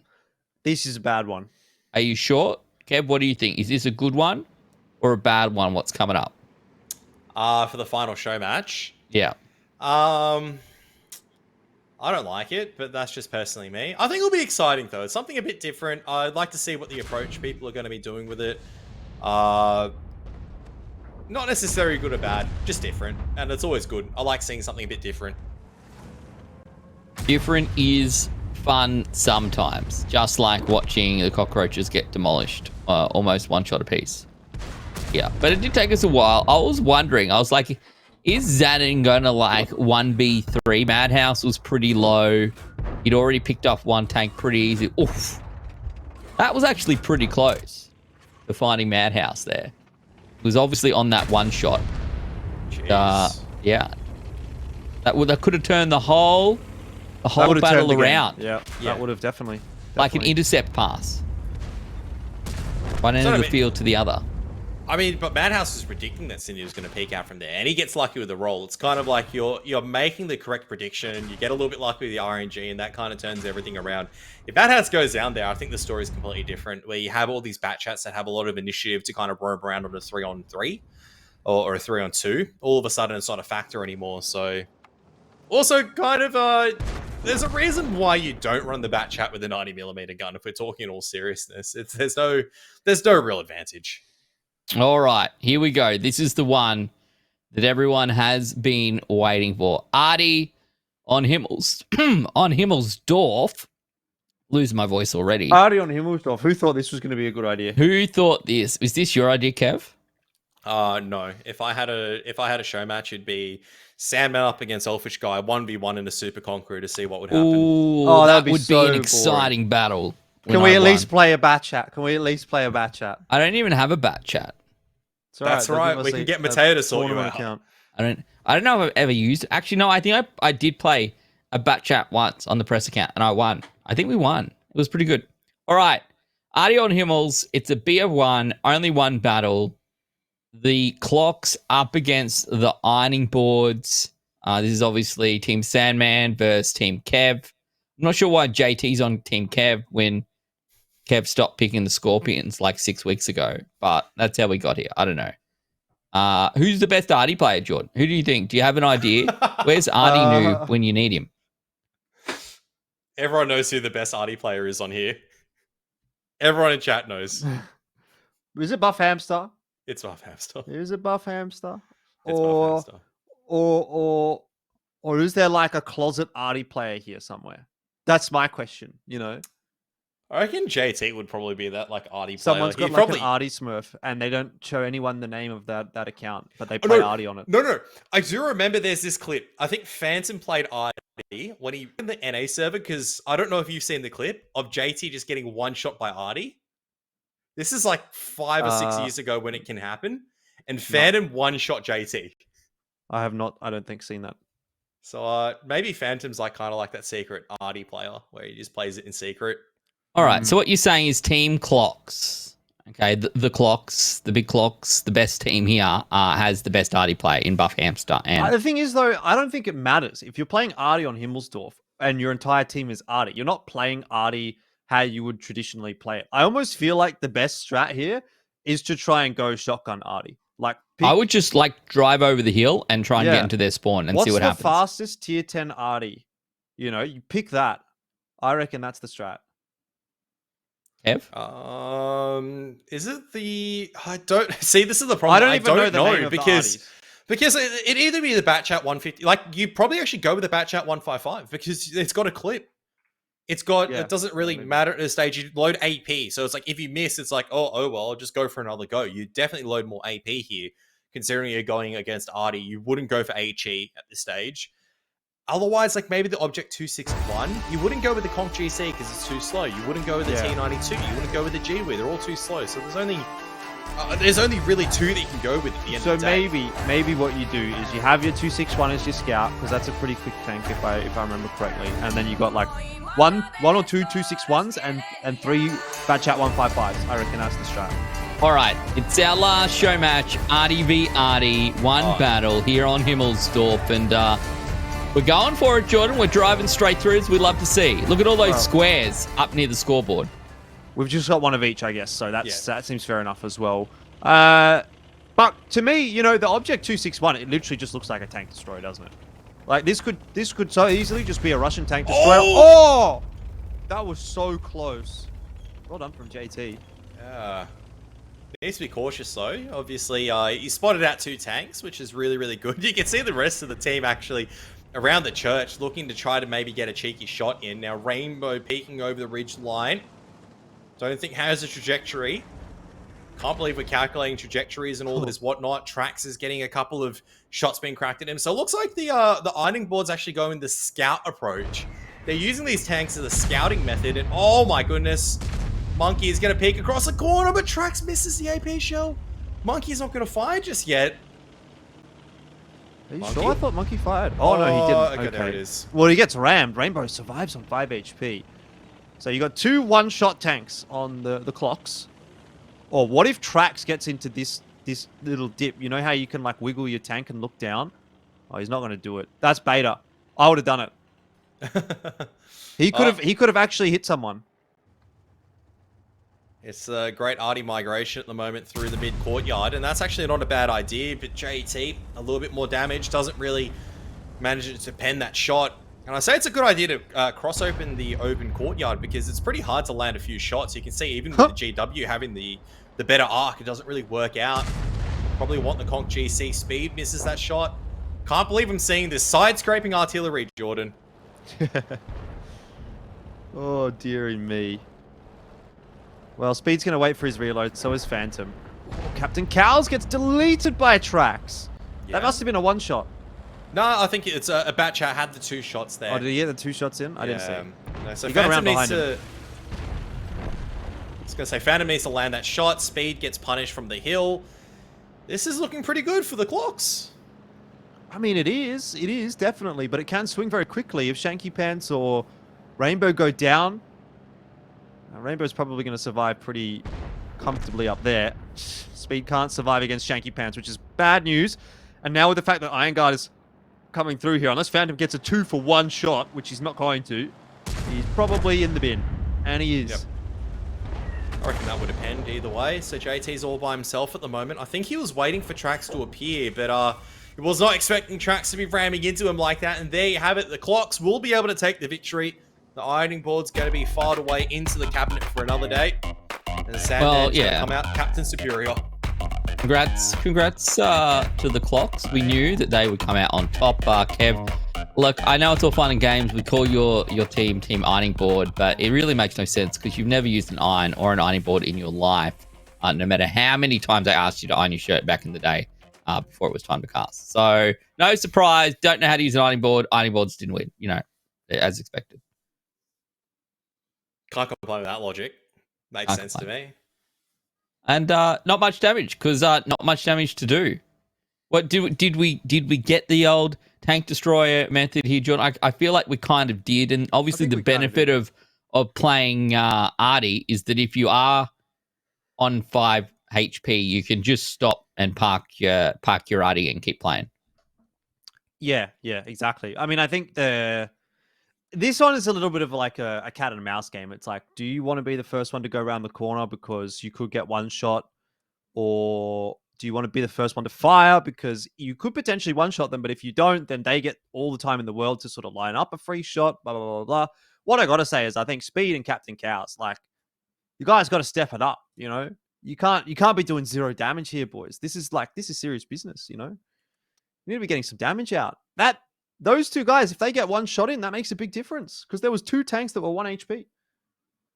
Yep, could have been it. Disappointing use of the ironing boards as expected. But I'm sure there'll be some good highlights from this game. Buff Handstar, we said he was the expert, the only one actually to go down on Team Clock. So, I don't know, maybe taking one for the team there. Not sure how it plays out, but I'm very proud to see my team coming out on top. Unofficial team captain of the Clocks right here. And Rainbow not getting the most damage, but on the winning team. Unlike JT, who did get the most damage, but on the losing team. No surprises. Well, I have to say, I think Trax was the MVP, to be honest, for the Clocks, because he was able to get that flank. And in the bat chat, I feel like you're the tank that really has the opportunity to actually make plays. You've got a decent amount of mobility. Of course, you've got the autoloader as well. So if you can get around the back or the side of a tank, you just kill them. Like, the other guys are going to maybe hit you one shot. That's fine, yes, but you almost assuredly will kill someone with the autoloader. Yeah, and he gets the flank working. He picks off, I think, the Conk GC. Then he gets the clip off. He actually draws a lot of time, buys a lot of time from JT where he has to worry about his corners. And he's still able to clean up JT at the end of the day. So I'm pretty surprised actually to see a lot of the players actually still use HE, because I would have definitely tried using AP a couple more times. I feel like AP would have been able to be a lot more effective with the one-shots. But hey, what do I know? Don't play RD. So the Batcher has the moving turret though, right? Like, that feels like a pretty big advantage in... That too, yeah, that's true. In this particular It's almost a real scenario. tank by comparison. It's almost a real tank, unlike literally everything else. All right, so we've had our fun. We've done our show matches. I think it went about as it could be expected. So congratulations to all my teams who won, unless they didn't, and commiserations to Kevin Jordan's teams who all lost, unless they didn't, but I'm pretty sure all my teams won. So you guys suck. I am awesome, and we're going to go to a very quick break. But when we come back, this is it. When we come back, it is finals time. We're into the action. Grand final, Season 3, ANZPL. Melbourne Matildas up against the Perth Panthers. Coming up right after this quick break. We'll see you soon. Tanks into the low ground. Now, like Skell's dying, which is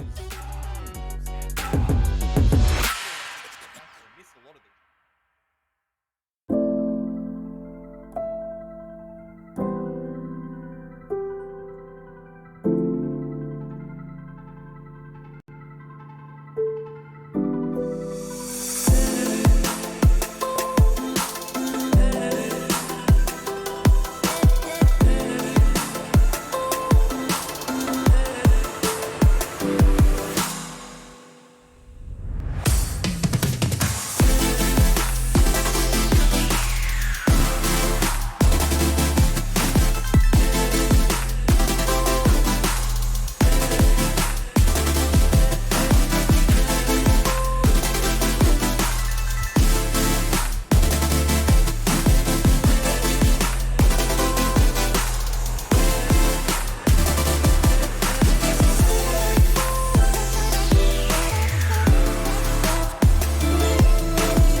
selector.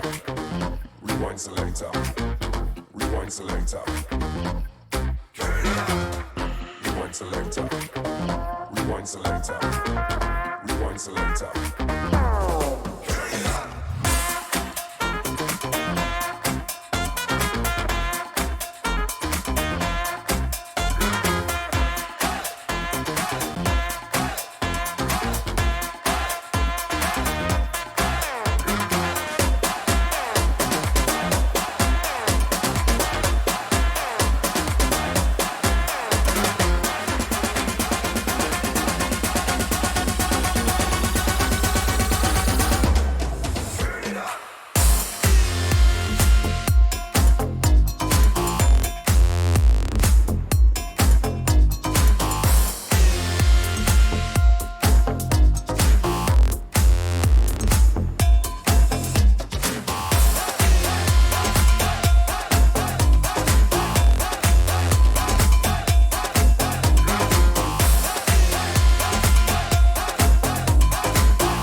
Well, we're getting ever closer to our grand final match between the Panthers and the Matildas.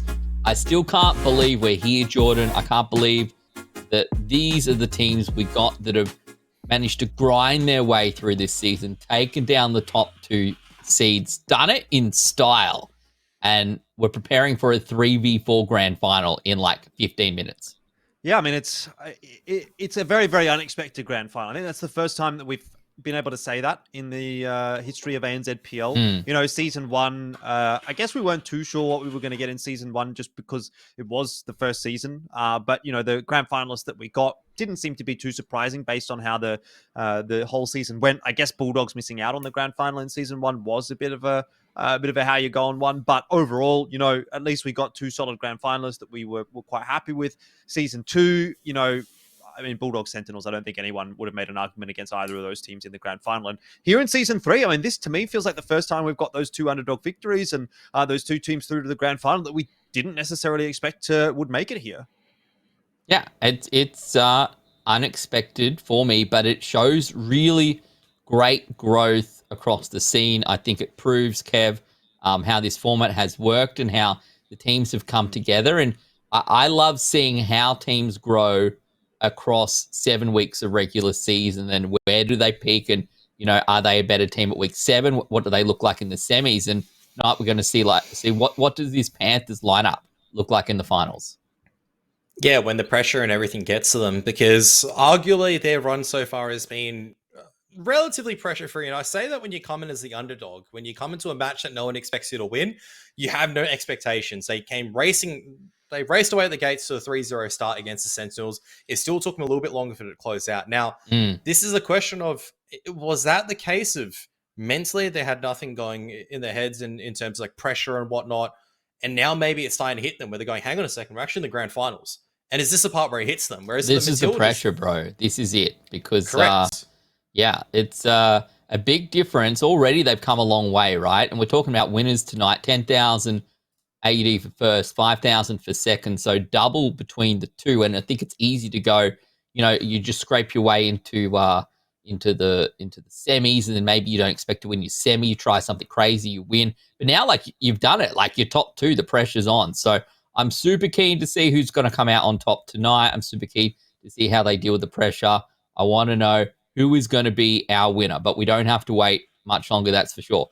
Speaking of winners, this has been a season of winners for you at home. We've had drops around the world. Question is it drops for me? Drops? Any droppers in chat? Can I get drops? Drops in EU? Drops in NA? Drops in New Zealand? Question mark? Exclamation drops to find out more.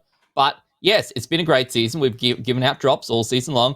We've had HyperX keyboards. That's been pretty epic. We've given out a bunch of Alienware stuff as well. Fantasy League has gold and chairs and monitors and stuff, or whatever it might be. And all of our partners have been super supportive. It's been exciting. But as we get to the end of tonight, you are running out of chances. There are like no more chances left after. You've got like 1 hour. So Ironside, hot shot of the season. Don't forget about that one. If you want to enter, exclamation mark Ironside in chat. Click the link, go through, vote for your favorite of the second of the 7 from the regular season. I think we're drawing that one in the next couple of hours or so, something like that.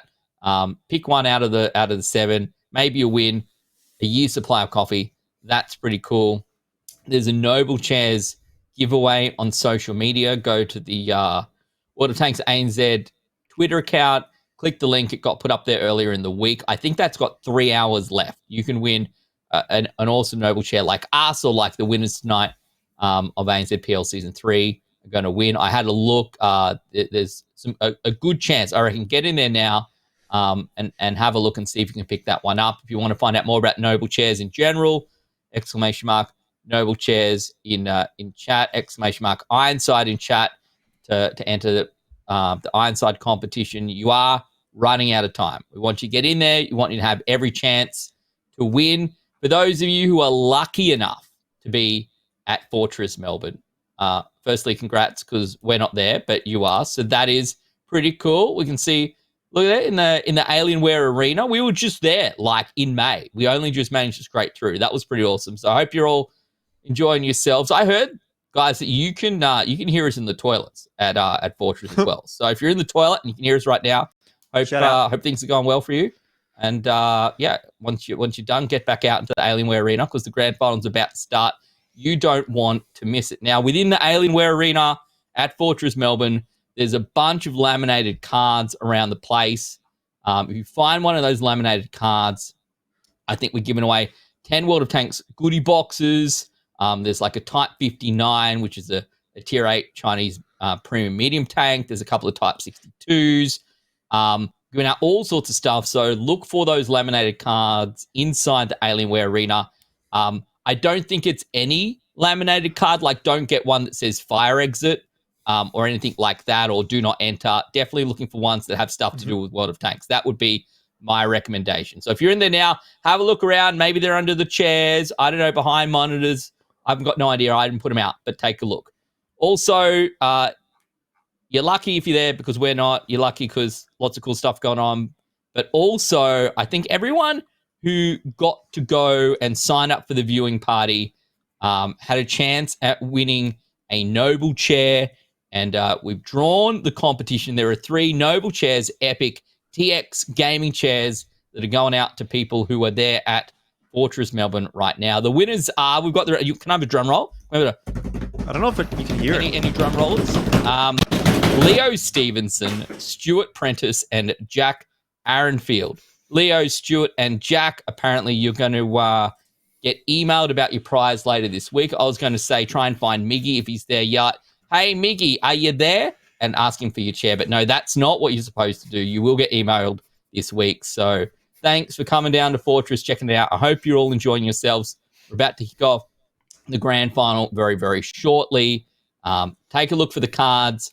Last chance to enter the Ironside Hot Shot competition. Last chance to get on social media. If you missed out on a chair at Fortress, one last chance to pick that one up as well.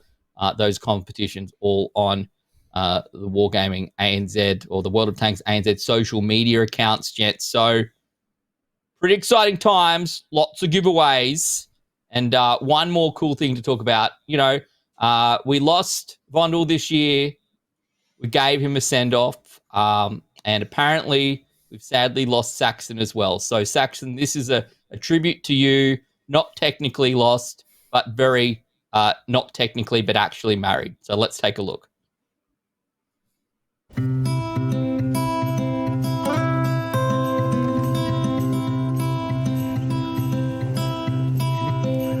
Love it. Look at this great tanker. Carefree, living the life. What is this? Finds another beautiful tank. Hello, tank. Oh, hello. I too am a tank. We'll point our guns together and spend lots of time driving around. Oh, I bumped into you. Is this how love works, Jordan? I will say this is not how my relationship has gone. My girlfriend did actually play 1 or 2 games of World of Tanks, but I thought it was probably a better idea for not to. This is lovely. Congrats, Mr. and Mrs. Saxon. Live in the World of Tanks dream together. Saxon, you're gone but not forgotten, but hopefully we'll see you soon. But hopefully not gone. Hopefully not gone. So a lovely little tribute to Saxon and his marriage. So, all right. We've done our competitions. All right. You guys running out of time. Last chances. Get in there. Just ! All the stuff you want to find out more. We've done our show matches. We've told you how to win at Fortress. We've done our Saxon tribute video. Are we missing? Is there anything else? Nothing? Going? All I'm wondering is Yes. if Saxon got married today, Yes. why did he choose to get married on the grand final day when he's going to be playing in the grand final? Did he actually get married today? I think it was. I saw in chat. I have a suspicion it might have been today. Yeah. Wow, today. There's a very easy answer for that, Jordan. If He the didn't missus think he would picks a make finals. date, Oh, that okay. So I thought you meant he didn't think he would make finals. That's fine. you could be in the competition to win $10 million, but if it's your wedding and your missus sets that date, it doesn't matter. I'm You just go sad to I that wasn't date. invited, to be honest. I'm Australia's best wedding DJ and MC before I got into shoutcasting, and I could have been there.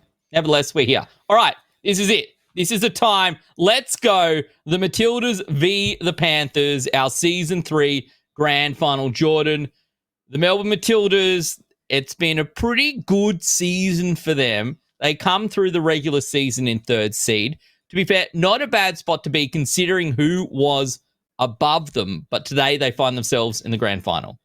Yeah, I mean, it's been a bit of an up and down kind of a season for them, hasn't it? We'll see that in their road to the Grand Final. They kind of started off with that win against the Sentinels, which, again, I will reiterate, I think Sentinels did look like a better team in that matchup, but Matildas get the points on the board through a technicality, and then they go on to lose to the Scorpions and the Archers.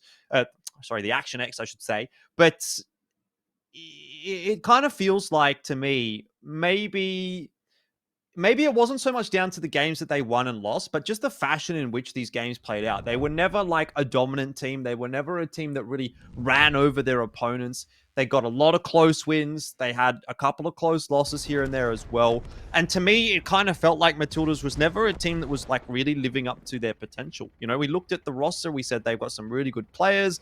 The addition of Bowles should have been a good, a good sort of asset for them coming into this season as well. And there was a lot of good moments, but a lot of the time, maybe it came down to Bales having to clutch something out in that bat chat, or, some individual having to have a big play here or there. It never really felt like the Matildas of last season, where they were like this really cohesive unit, this core roster that worked together really, really well, and was able to sort of steamroll over their opponents as a unit.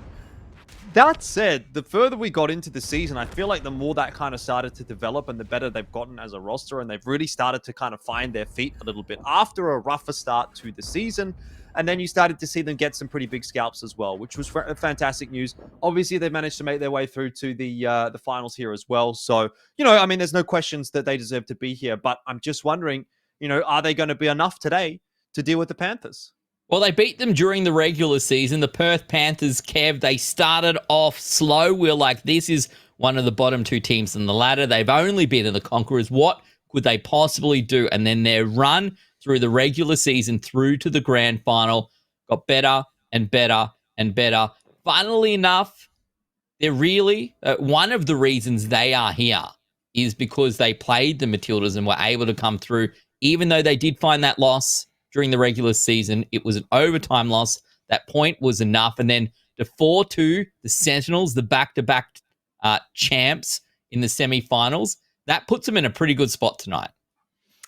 Yeah, I mean, we're looking at early weeks, we're going, after the win against the Conquerors, what kind of team they were. That loss against the Sentinels, I'll always come back to it and go, they didn't look as bad as the 0-4 indicates, because oftentimes 0-4 can mean it's an absolute shellacking, or the series was actually relatively close, and it was for a couple of key moments, it could have been a bit of a difference. So, look, I'm pretty keen to kind of see how the Panthers are going to go up against one of these other Titans. I don't know. This is still a tough matchup. That could have been a 3-0 in week 6 if it wasn't for Bolognese not doing 6,000 damage. That was obviously a very awkward one-on-one between him and Twit. But that moment bypassed. Matilda still coming into it as favorites. They still did take the victory. But I would argue the Panthers from 2 weeks ago is not the same Panthers of today as well. That's true. The big 3 matchup, we'll look at the names here, Jordan. Half of them appeared in our MVP board or our FPL top team board. Obviously, they've had a lot of games this season. They performed very well, particularly towards the final end of the season. Is JS coming home, or is Whippet and the team just too good? I think I'm going to go with Whippet and the boys. I mean, it's not just Whippet, obviously, but Bales, Bowl. If Bowl's playing, I don't even know. I don't think Bowl's played last week, so maybe that the jury's out on that one. But I suppose if Saxon's out of the picture, because he's apparently got something more important to do than play a grand final of ANZPL, I'm not sure what could be more important. You do need to be looking at some of those extra players as well that are going to be coming through. So yeah, I mean, like I said, I definitely think Matildas comes in as the favorite here, but Panthers has been a team that has continued to surprise and impress. So maybe this is just another instance where I'm underrating them. I think it's pretty close. We know that the regular season went down to the tiebreaker. It got very, very close, 3-2 in the end to the Matildas, but it feels like the Panthers have come up a step since then. Himmelsdorf is going to be our first map, then Sand River, Muravanka, and if we need it, I hope we need it, Tundra, It makes sense that it's our tiebreaker, gents. We added it to the pool for season 3, and maybe we end the season on Tundra. We don't have to wait any longer. This is it. Full season of play comes down to the next 7 battles. The Matildas up against the Panthers. What a crazy grand final. Both of these teams deserve to be here and are very capable of taking out the $10,000. It's going to be a wild ride. Let's get into it. Oh, it's going to be the big one. It's going to be the first time we crown a new victor in ANZ PL. No more Sentinels to defend their crown. It was the Panthers that knocked them out of contention, and it may well be the Panthers that walk away with the win here in Season 3, Kev. But I think they do still have a very tough opponent standing in front of them in the Matildas. Yeah, absolutely. But, I mean, that said, Panthers looking like they've got this game plan already, looking to push down Nada nice and early on. JS already so aggressive in this IS-4. Mary Turnham's going to be pinned down. So even through the Matildas, they're utilizing a lot of these heavy tanks. And I wanted to point out as well, both teams actually, I feel like, bringing the best 5. I say the best 5 because Darcy in these last couple of weeks has been on an absolute blinder in terms of performance. A lot of people, still will meme a little bit. The 1-star performer, definitely putting on a 5-star performance in the semi-finals. If the Panthers are to have a chance, we're going to have to see that same level of consistency today. Yeah, so I agree. So in the meantime, the Matildas will actually push very, very deep and take control of the church. In the meantime, they'll take the south. But the Panthers actually managed to get all the tanks up north. And this is going to be a huge find. They might be able to find a bit of a timing to sneak in that 2 flag, but they'll lose control of the courtyard as a result. Yeah, this is a very interesting game of Himmelsdorf so far. The way that it's playing out is really, I feel like, quite non-traditional, non-standard. You may oftentimes see the defenders push down to the southern side of the map, but it's not with the entire roster of tanks, at least unless they've got information that there are some tanks down there that they're going to have to take a fight. Normally, it might be maybe 1, maybe 2 tanks to sort of take that route the Super Conch and the 113 are taking, and they'll get a bit of information and they'll take that rotation. But now you've got actually 4 tanks that are going to be working from behind the Panthers, which, I mean, I don't think Panthers is going to expect that. I'm not sure that Matildas is going to necessarily expect Panthers to be quite so pushed up here either. We're seeing a lot of moving and shaking happening really early on in the piece, but now the information's given. Bol has spotted them all. He's been spotted as well. Ardinu's going to come through here for a crack as well. No shots quite connecting just yet, but the first blood is drawn by Matildas as they get that tag onto Kuba, which, to be fair, Kev, is a pretty good tank to be getting some free damage onto. Yeah, it's one of the more important tanks too, and the Panthers just need to bail out of here, to be honest. They need to get into these really nice little hold-down positions. Lightning Man's doing the right thing. He's coming into the fight nice and early on. So, look, Guba is taking 2 shots, which is a huge problem, because your 50B is not the tank that you want to actually be taking 2 shots in. Now the cap pressure, of course, is going to begin. 3 tanks over here on the cap, but with Guba tagged down nice and early on, they have to swing around towards the A7 side of positions, and that's going to allow Whippet to swing wide. So when it comes down to the resets, 15 seconds, there should be enough time. Whippet will be spotted on the cross, so he's going to take a lot of damage, and I think this is going to force a commitment from the Panthers. Yeah, but I mean, at least he's going to get a reset. He's going to get at least 1 reset. They might need to rely on someone else to get another, but Bales should have a bit of a freebie. In fact, ideally, Whippet just backs up now because Bales has a clean firing corridor in that Super Conqueror to just farm damage onto Darcidly. And obviously, the resets have come through thick and fast. Bolognese to wrap in to try and keep Whippet safe. And in the meanwhile, Bales and Ardinoob are going to just take that fight to Guba. They recognize that tank very, very low. Obviously a little bit isolated. It's only JS and Guba here now. A 2-on-3 overmatch, and that is first blood for the Matildas. They get rid of Guba, and they start to charge their way towards what looks like it should be a victory here on the defensive side of Himmelsdorf. Yeah, I mean, the tank's just not in the right position at the end of the day. I mean, the IS-4 as well as the 50B. I was talking about how the 50B was just a huge tank that you had to try to keep healthy. That said, an IS-4 in this position is always going to be hard to dislodge. So he's done well to get rid of Bales. And right now they're finding a couple of these overmatches. And all of a sudden, if JS is able to stay alive just long enough, they can get rid of Bolognese over here. Super Conqueror as well as Darcidly able to do enough, and Twit's actually coming into the fight over there in the keyhole as well. So you're having a couple of these like really odd one-on-one fights at this stage. But nice moves from I think Bol, Lightning Man misses the shot. Bol ignites the E100 that was pushing over. So Twit's going to get set on fire. JS is eventually going to go down. Bol gets 1 more shot off here, I think. Yeah, he does. Yeah, he does. He gets 1 more shot off before he goes down, which is really, really big. And he actually got another fire onto Twit. Twit burns alive. That is really unfortunate news for the Panthers. I don't know that they would have been able to come back from this anyway, were that fire not to come through, but it certainly hasn't helped them at all.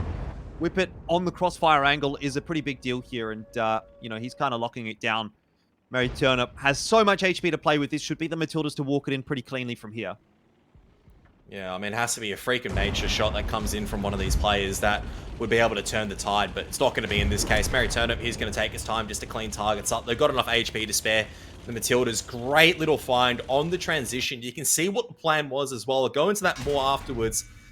Let the game complete off. Dastardly, he's done well so far this game, but he just didn't have enough teammates really to stand up with him.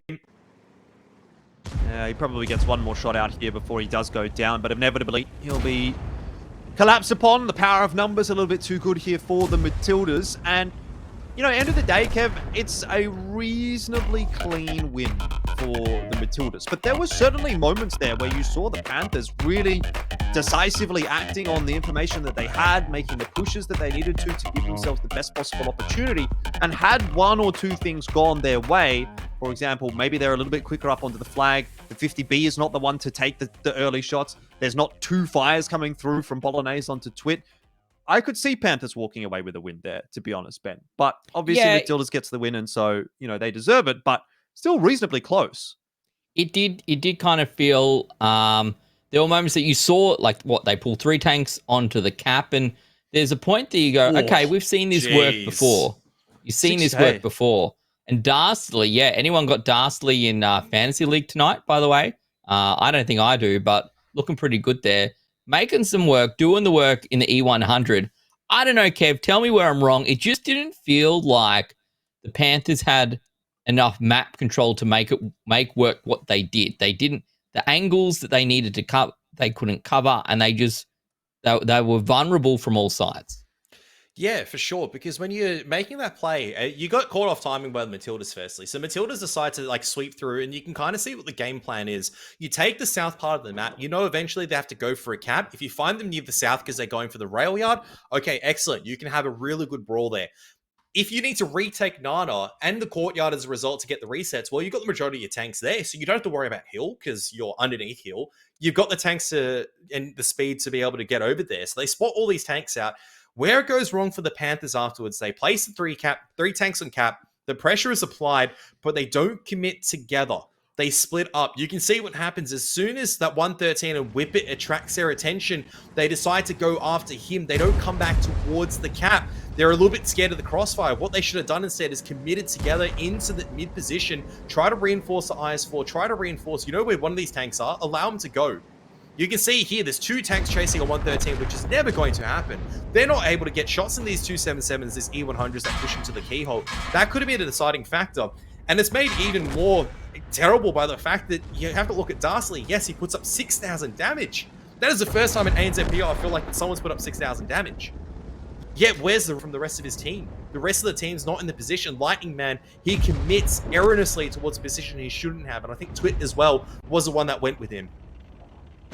Yeah, 6k damage, not certainly nothing to laugh at. I wonder how much that damage was dealt sort of like after the battle was lost and how much was dealt beforehand. But whatever it is, 6k is pretty epic. So, all right, defensive side of Himmelsdorf, I think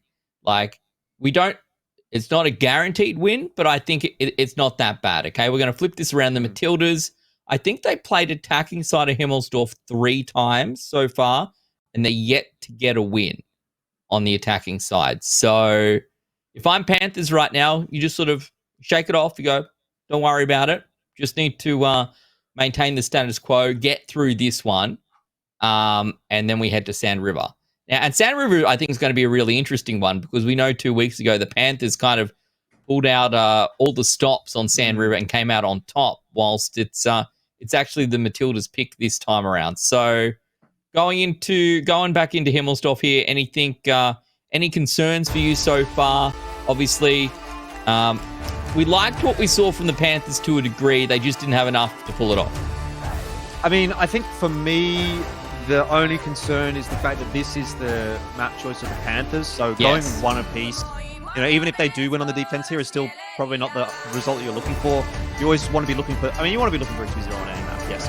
But on your own map choice, the expectation is if you're going to get 2 anywhere in the series, it's going to be on your map. So they've already failed to do so, which in my mind already makes this a pretty good conversion for the Matildas, whether or not they win here on the attack.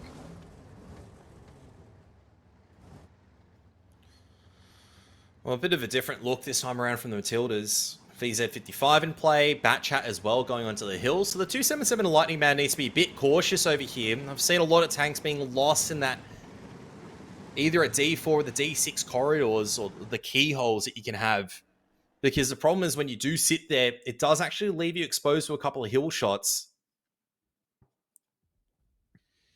It's already like nice and early on. The fact that you dislodge one of the 277s, you get a cheeky shot in, it's pretty good. But look, it's only a single shot at the end of the day. It just means you have to give up this courtyard control. I don't think for the Panthers that's what they were looking for. They were just seeing if a couple of tanks were crossing through mid. Now you have to get maybe one of these IS-4s into position. Goober, once again, going to be the first point of contact. And I have to say, once again, this is a bit more reminiscent of the Panthers that I was criticizing earlier on this season, where they try to use the 50B a lot more as a point of contact versus a different tank that you normally use. Or normally you see like other teams use the 50B a bit more of a baiting role, the cleanup tank. Yeah.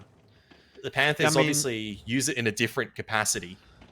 I kind of like what Matildas did there. You know, they've you could look at that as having wasted a couple of minutes, but I think, you know, they're just trying to wait and see whether or not they're going to get a bit of a freebie from a push coming through for the Panthers. They recognize pretty quickly it's not going to eventuate. Ball takes a big shot. That's a nice one slid through from JS, to be honest. Not an easy shot to hit when Bolognese is like bouncing around on that rubble, especially in an E100.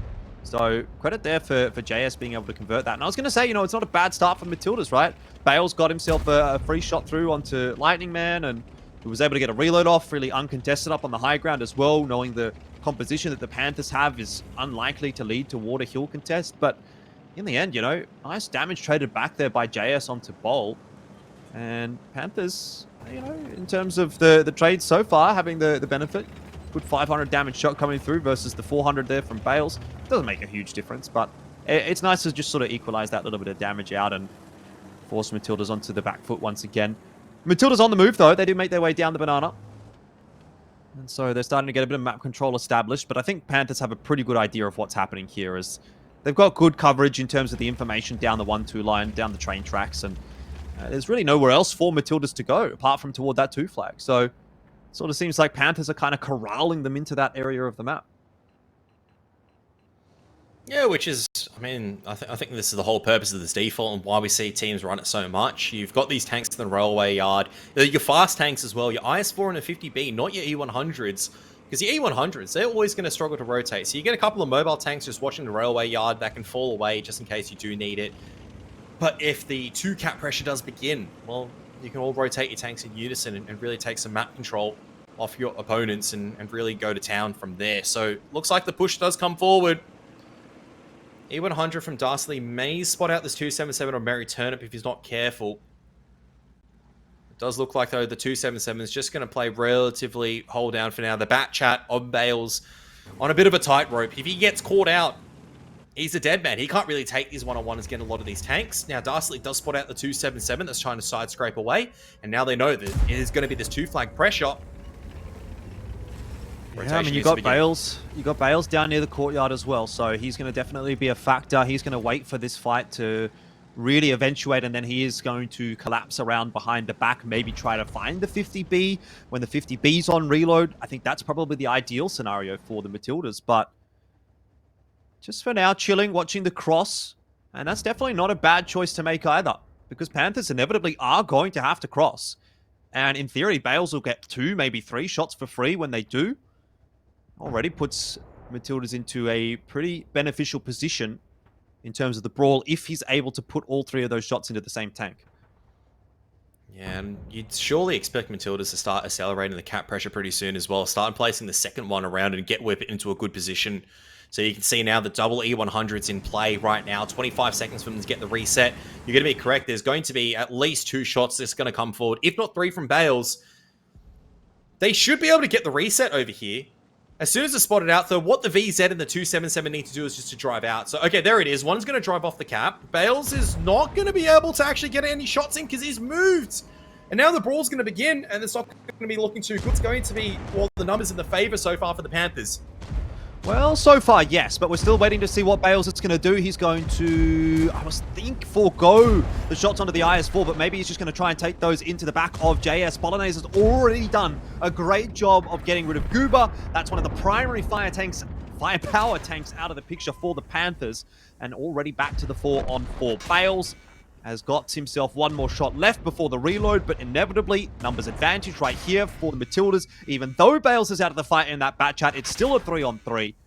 Although, admittedly, you do have two pretty much full HP E100s here for the Panthers, so that's a pretty scary prospect. Yeah, you can keep tabs on the bat chat as well. Good shot into the engine, though. It's going to make it a little bit more difficult. Into the fuel deck. That could have been an Ignite. Very, very lucky that Turnip actually gets away with it. Now, I mean, it is going to be an outmatch over here, but all you need to do as an E100 is just try to stay alive for now. But the problem is that the VZ, the 277, they've got more speed in terms of making the plays. So does the bat chat at the end of it. And the Panthers, they don't really have anywhere to go once again. But they don't have time. They don't have time, Kev. They don't have time to be messing around right now, the Matildas. They really actually do have to force a fight. There's a minute and a half left on the clock. They've got a lot of HP to burn through. You're right. They can actually outplay, and the Ignite, that's a big deal. I was going to say it might be difficult to chunk through the HP pools of these E100s if they really just, mess around Matildas, but they don't. They inevitably do force that fight. They do get that Ignite. Whippet puts two of his shells into the back of an E100, and then, well, all of a sudden, Twit is on his own, and Matildas, they're going to walk away with a 2-0 lead off the back of Himmelsdorf, which is horrible news for the Panthers, considering this was their map choice in the grand final. Well, now it's starting to heat up a little bit, especially if you're a Matildas supporter. Yeah, exactly. If you're a Matildas supporter, quack, quack, quack right now. The team from Melbourne, 2-0 up in this best of 7 grand final. Looking very, very good. I kind of feel right now a class above what we've seen from the Panthers so far. Obviously, we're just getting into this one, but it was the Panthers' own map choice. And Kev, I kind of expected maybe after the defensive side win there for the Matildas that, the Panthers would turn it around. Particularly, I'm pretty sure let me look so I don't say the same dumb thing that I always say, but 3 battles on attack, 0% win rate. So this is the Matildas' first attacking side win on Himmelsdorf for the season. And I'm going to be honest with you, gents, that was pretty convincing there. They pulled back off the cap. There was some concern from me, Jordan, when it looked like maybe that initial brawl was not necessarily going to go the attacker's way. It looked like maybe the Panthers had the better of them, but certainly Bales comes back into it. They turn it around, and by the time Bales is onto the reload, they're down to a 3v3 brawl for the rest of the remaining tanks. Yeah, I mean, I think it was quite well played as well in terms of the focus fire from Matildas. As soon as one of those tanks rolls around the corner, they're focusing down the danger man in Goober, right? That 50B was the first one out of the picture for the Panthers, and that's not really what you want to be seeing. Lightning Man also somehow only gets, doesn't get any damage out, actually. How many shots did he fire?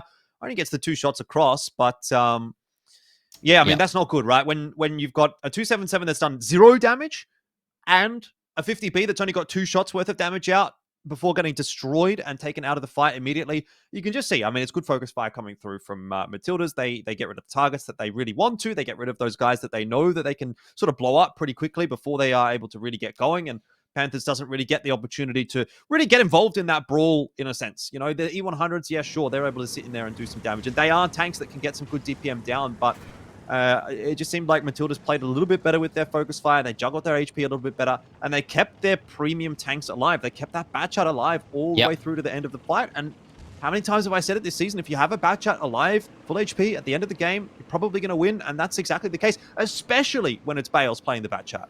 Yeah, it's exactly where you want him to be, Kev. We'll roll through these replays here. This was kind of where the brawl started. You were concerned Bales had moved, but it did work out in the end here for the Matildas. Yeah, and I feel like this is just down to Matildas actually focusing down Goober. You can see over here the tempting targets are a couple of 277s, maybe the E100s instead. But no, they get rid of Goober, and this is what I mean. Goober is, like, I don't mind how the Panthers are approaching it, because obviously the Matildas have a game plan. You get rid of the 50B, it gives a lot of, it takes a lot of pressure off Bales. Bales is now so much more positioned to move. He can take so many better positions. He can get into the brawl at his own timing. But Panthers need to start counteracting this. They should realize that Goober's actually getting focused out very early on. especially after that clip. It's like, okay, Goober, you can't come with the rest of the pack. You need to actually just go and make your own plays. You need to trust in your best player to go and make these positions work.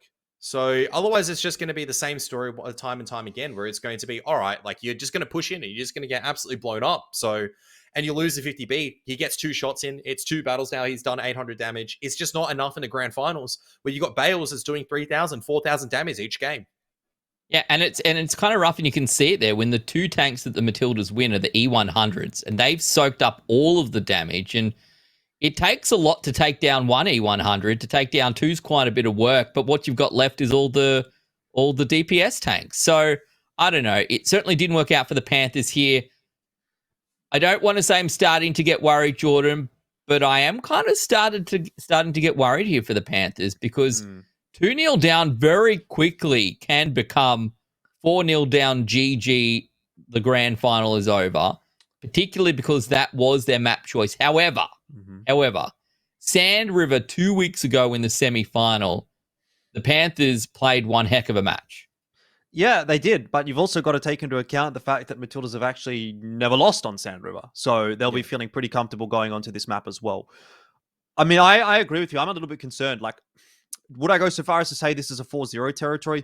Probably not, given that Sand River is still one of those maps that, you generally look towards the defense to win on. But I think of late, it's actually been trending a little bit closer toward 50-50 than it was, at least during the regular season. And that might be because we're in the semifinals, in the playoffs, and that's where the teams that really understand how to play the game, especially on a map like Sand River, if they're the ones that are picking it, and they're obviously inherently then able to attack a little bit better. Maybe that's why it's been trending in that direction. But, Matildas is looking good. Panthers is not looking like they did last week, in the sense that, they've come out and sort of shocked everyone with a couple of really solid wins or anything like that. They've looked like, they've had a couple of good moments in terms of that first round. I thought there was some good decisions made for them, but that second round, a little bit shaky. The wheels may be falling off a little bit there.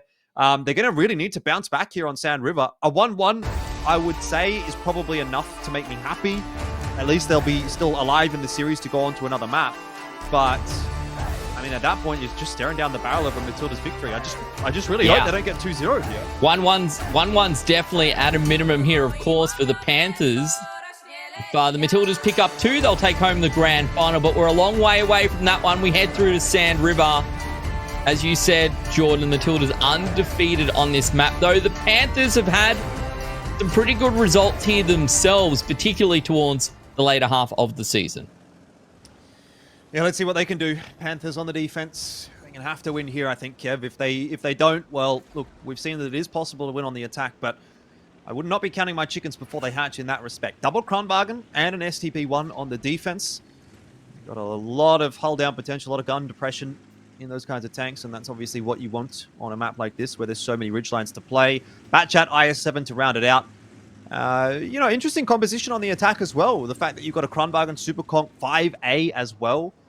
You just got this nice mix of heavy tanks for the Matildas, backed up by a couple of mediums that are going to just work the map. And so far, so good for the Matildas. They've got the Batchat Bales sort of getting a little bit of information, just getting those spots up in the C5 position, while the other guys work their way through the southern side of the map. Yeah, I wanted to also point out the Matildas are also substituting ID Noob out, 2+2 in, and 2+2 going to be in that Kronwagen. I feel like it's oftentimes you see the Kronwagen in the hands of either 2+2 or Whippet. I remember a couple of clips, both of those guys doing pretty fantastic in the Kronwagen, especially when it's left to its own clutch devices. So out comes the southern movement. Now the Super Conqueror is spotted coming into the river, but that's not going to be a huge indication of anything. You don't know where 2+2 is just yet. So I also wanted to point out a bit of a microplay in terms of, I think a lot of people may notice that Lightning Man actually had the turret up in his Kronwagen. The reason why you do that is so you don't expose the cupolas. You'd rather not bleed out at all in the Kronwagen. You're just going there for spotting information, so you can see that's exactly what he was doing earlier. Now, it might not be the story over here, where he's actually looking to probably farm the cross, but... Well, no spots yet. They have no information. There's no one that's even going to spot that cross at all, Kev. Like, who's actually going to see any of these Matildas tanks right now? Yeah. Dastardly is kind of the closest, and he is still miles away, and he's also in a heavy tank, so... That said, Twit is making a pretty good rotation as well. He's pushing quite deep and getting a lot of information towards this northern aspect of Sand River. It's actually forcing back Bales, so even though Twit spotted out, He was aware that Bales is most likely going to be in that bush around A1 or A2, that spotting bush. Now, Bales does have to clear out, needs to give a lot of its mid control over to the Panthers. So even though they got the tanks over here, it's not necessarily a bad thing just yet, because Darcy can play around this bush line. There's no tanks threatening from mid at this stage, so you still got Lightning Man that's in that mid-ridge who can put a couple of shots in, especially if you're doing some good work as Darcy, because you don't even know if it's like an STB that's rotated back here. You can suspect it's probably the Kranvan that's back over here, which makes it even harder to dislodge. The fact that it's a Kranvan, it's only really showing its turret. It's got that 12 degrees of gun depression, regardless of the suspension. Well, I'm a little bit interested to see what Bales is going to do now in that bat chat, because I can see a little bit of movement from him up near the A line. This is a nice perch for Goober. Going to get some good shots out of that position, I dare say. Probably out of render, though, for Whippet and Merry Turnip at the moment. So just a bit too far away. Yeah, I think he's waiting for the push, because, yeah, eventually the only way you get rid of this Kranvan is that you have to commit in, just like what 2+2 is doing. But this is the beauty of it. The 2+2, if he's able to cross pretty much, because they're keeping the Kranvan suppressed, and this is what the bat chat's role for is, right? Bales does a kind of like run, goes like, hey, take a look at me. I'm doing a cute little run over here. Then you can instantly go in as nice shots. 2+2 and dump in. But these shots from Goober and Darcy, just finding the mark on the STB1, this is not good for the Matildas. Yeah, certainly not. I mean, in the meanwhile, Bales is getting a bit of damage done onto the IS-7 of Twit, but nothing as substantial as what has occurred already. Twit's still very healthy, and in fact, to be honest, has given as good as he's gotten. So right now, this attacking side is not working out very kindly at all for the Matildas. They'll lose their first tank. Dastardly catches Merry Turnip, who just got farmed by the Batchat and the Kranwagen and the STB1. Excellent work from the Panthers. Very nice defensive setup, and I'm not sure that Matildas is going to be able to crack this nut anymore now that they're down 5-on-4. Yeah, it's really up to 2+2. He has to make a bit of a move. And Lightning Man, oh my goodness, he gets the Ignite into Whippet. And this further builds up. This is really good for the Panthers right now. They've got really nice hold down positions. Now Bales, because he was tagged down a lot earlier on, he's trying to go one-on-one against Twit at this point in time. He needs to pen every single one of his shots, but he might not be able to do it. Now they're going to try to dump in. I mean, Twit gets a little bit lucky with that roll. 10 above the average means he cleans up the bat chat. He's able to stay alive, and I think this should be a cleanup all from this point onwards. They're just going straight into a crossfire. Really good to see the Panthers consolidate themselves on the defense. Of course, it's the defense. It's always going to be the preferred team, but the fact they're doing it so convincingly and so cleanly is going to be a huge confidence booster. Yeah, for sure, for sure. I mean, 2+2, he's not going to last long. Bolognese was on 47 HP. Inevitably, they're going to drop, and Panthers have been really, really clean on this defense as well. Dastardly has had a great game in that Kranwagen. I'm not sure how much damage he's been able to do, but he'll, I'm sure, be sitting toward the top of the scoreboard once again, and it is nice to see Panthers, are able to tussle in this grand final. Yeah, the Panthers are back. They do it in style. The defensive side here of Sand River, and they're able to stop the Matildas in their tracks without losing a tank. So off the back of a 0-2 on their own map pick on Himmelsdorf, Kev, this is exactly what we needed to see from this Panthers team. Yeah, needed some stabilization before it got any worse. I mean, if they lost there on defense, I would have said the grand finals was already over, but it's good to see that they're going back to some tried and tested fundamentals. Great punishment coming across the board from some of the players that we needed to step up. Goober was relatively quiet on Himmelsdorf. So was Lightning Man, honestly. So Darcy obviously was putting in some good numbers. It's good to see kind of like the two other stars step up. But what we really need to see activate, and I think for the Panthers to make this fight really work, is we need to see JS hit another level. Like, that's the truth of it. I feel like the weeks that they've had success is when JS has really been able to find some good individual form. And it's hard. The pressure is there. And we were talking about this earlier. It's different pressure between when the expectation is that you probably shouldn't win the game. And I think that kind of was the deal, particularly for that semi-final against the Sentinels. But it didn't matter, again, what we thought. It only mattered what the Panthers could do. And in that scenario, they were able to step up. They came out with some crazy plays and they took down the back-to-back champs and ended their run in that semi-final. The Sentinels end up coming fourth. What a result for them. Certainly unexpected. But now, they've had this great run. They took down the top seed. Now they're in the grand final. The pressure's there. I kind of feel like maybe we saw some of that pressure, Jordan, in the first couple of battles, but this maybe settles it down now. Yes, again, defensive side of Sand River, but you got to start somewhere. You got to start grinding it back. And to be honest, I'm kind of hoping that the Panthers can pick up 2 in a row here and find an attacking side win as well, because you don't want to go into Muravanka one battle away from being out. Yeah, I mean, it's been done before by Panthers. They can win on the attack. We've seen that. It's still not the kind of side that you really go into having a huge amount of confidence. Unless they've got something new that we haven't seen before that they've been working on, maybe in the lead up to the finals. And, that is something that definitely does crop up in the grand finals of ANZPL every now and then. This is where you're going to be throwing everything at the wall and seeing what sticks. And if you've got anything new to pull out, if you've got a new strategy, you've got pocket something that you've been waiting to pull out, well, now really is the time. So maybe that's what we're going to get from the Panthers on the attack. But yeah, look, I like I said, I think 1-1 here would be acceptable for the Panthers. It does allow us to go through to at least another map, and I think that's probably where you feel like, maybe they have a bit of a better chance to push things through with a 2-0. That said, considering the next map is Muravanka. Yeah, that's my concern. Maybe you are right. Maybe they do need the 2-0 here. Like, is it easier to get a win on the attacking side of Muro, or is it easier to get a win on the attacking side of Sand River? And I think based on what we've seen this season, Sand River does seem to have a little bit more of a forgiving attacking side than what Muro does. Yeah, that's certainly what I think, Kev. I'd love you to jump in here. If you had to pick, if you had to win an attacking side, would you pick Muro or Sand River? I don't know. I'll probably pick Sand River. Muro just seems too aggressive most of the time, in all honesty. Okay, well, it's settled. Let's head back to Sand River. The Panthers looking to pick up 2 battles in a row if they can. Will be even Stevens heading into Muravanka. If they lose this attacking side, though, the Matildas will find themselves on season point, 1 battle away from taking home $10,000. All right, well, yes, it's here or never. At least that's what we've decided as a collective on the casting desk. Need the 2-0 on Sand River because we're not expecting that to come out for Muravanka. At the very least, though, we will go to Muro.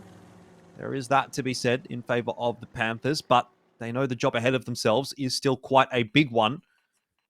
Not a fun time to go down 0-2 on your own map choice. You really then have to obviously find the 2-0 on either your opponent's map choice or the remaining map, and that's never nearly as favorable, at least on paper. Panthers on the attack. I mean, reasonably light lineup in the sense that they've got the Batchat and the STB. And obviously the IS-7 is one of those zippier, heavier tanks once it gets going, particularly with the loadouts that we've been seeing this season of the ANZPL, definitely lending itself towards a bit of a faster tank.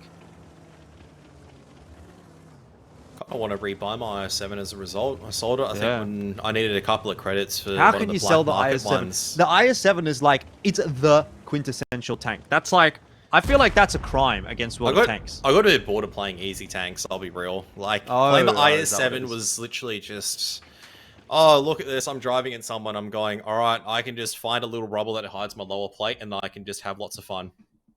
Yeah, what's not to love? It doesn't feel like exceptional in terms of, I don't know. If a player like Dark can get 5,000 damage in an IS-7, what does that say?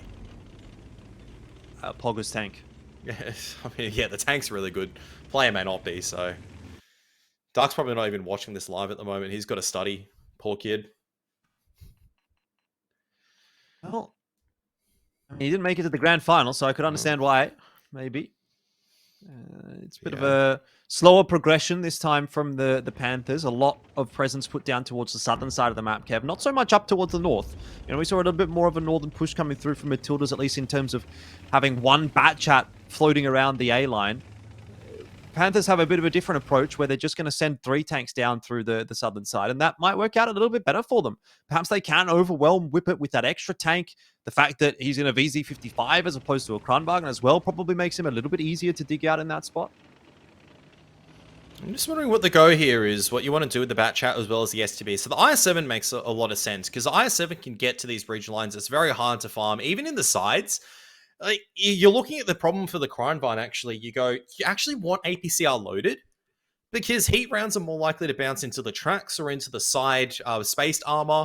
It's no good against the IS-7. But the APCR, similarly for the Kranvan, just doesn't have the base pen to go through. You'd be a lot more confident in the Super Conqueror doing damage compared to the Kranvan over here. Even the VZ as well. I don't think it's really that possible to be landing too many shots. But as soon as I say that, everything is penning the IS-7 at the moment. Twit's still trying to get into a good, decent hold-down position. He should be able to at least get some territory off of Whippet, push the VZ-55 back, but nothing has been set up to punish the VZ-55. Nothing's been set up to really punish these mid-tanks. It's everything that's sitting over here towards the 1 flag. IS-7's bled out a lot already, and Lightning Man, well, he pops 1 from, I think, the STB. 2 from Whippet. VZ-55. Great stuff from Whippet. Yeah, this is not looking too good for the Panthers. They've got themselves into good spots now, but they've lost a lot of HP in doing so. Twit being on 1.1k is really not a good sign at all. Lightning Man, he seems to be in a pretty precarious position. And, you know, at this point, Panthers is kind of just hoping that Matildas makes a mistake, I feel, right? They're going to try and force a push out to get the reset on that cap, which, as we've seen on Sand River, isn't exactly the most difficult of tasks. You know, you generally have some pretty good firing angles onto this 1 flag. The Super Conqueror probably does have one. It's more so just about getting the information as to where that bat chat is sitting, because inevitably the reset's going to come through. And I think with the bleed that Matildas have put onto Panthers already, there isn't really a world where it costs Matildas too much to get that reset that they're not going to be able to come back into this and defend quite nicely. So for now, I think Matildas is in a really good spot. They'd have to make a shocking mistake, you know, maybe letting that cap tick down or something like that to actually lose this from here. But 2+2 is already on top of it. He knows where he can go in from, and Goober gets absolutely annihilated. Holy cow. I think every single tank just slammed into him, and Goober is going to be easy pickings for Bales, even if the bat chat was not really much to talk about. So I think in this scenario, I think it's pretty easy to say that Matilda is definitely quite heavily favored right now, considering the 2,000 HP up. They're in better positions at this current point in time. You can't say the same for the Panthers. They're boxed in. They can't rotate out. They don't have the tanks with HP or with the initiative to really rotate out. Bales also spots out JS, who is having a bit of a drive around, which makes it even worse considering, I mean, the Panthers are just all boxed in right now. Yeah, where can they even go at this point? There's not really much of a recourse for them. Like I said, you're kind of relying on Matildas to make a mistake, and it does not look like Matildas will be making a mistake at all. STB1 gets the first pick. That's the IS-7 of Twit going down after losing so much HP on that cross. And from here, the dominoes will start to fall quicker and quicker. Inevitably, the guns in the game, the extra HP to play with, is going to really start to snowball for the Matildas. Yeah, extra guns, extra HP, better position as well, where they've got the Kranvans in the perfect hold-down position. Your STBs are coming into the right areas as well.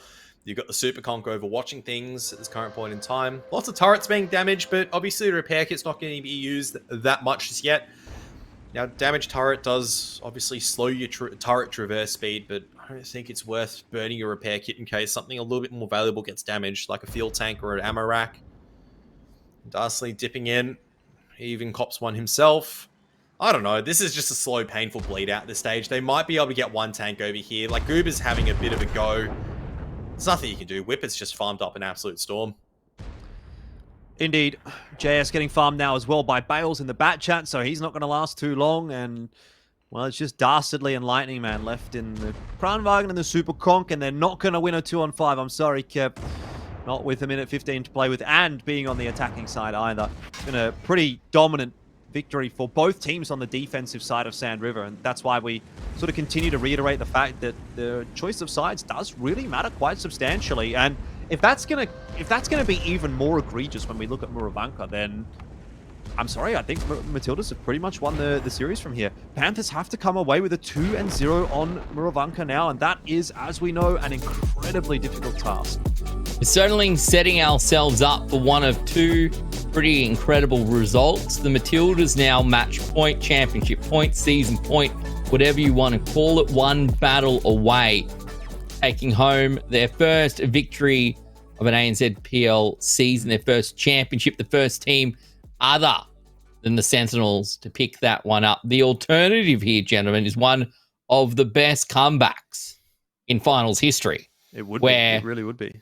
The Panthers go back-to-back on Muravanka, pick up an attack and defend. We know how often that happens.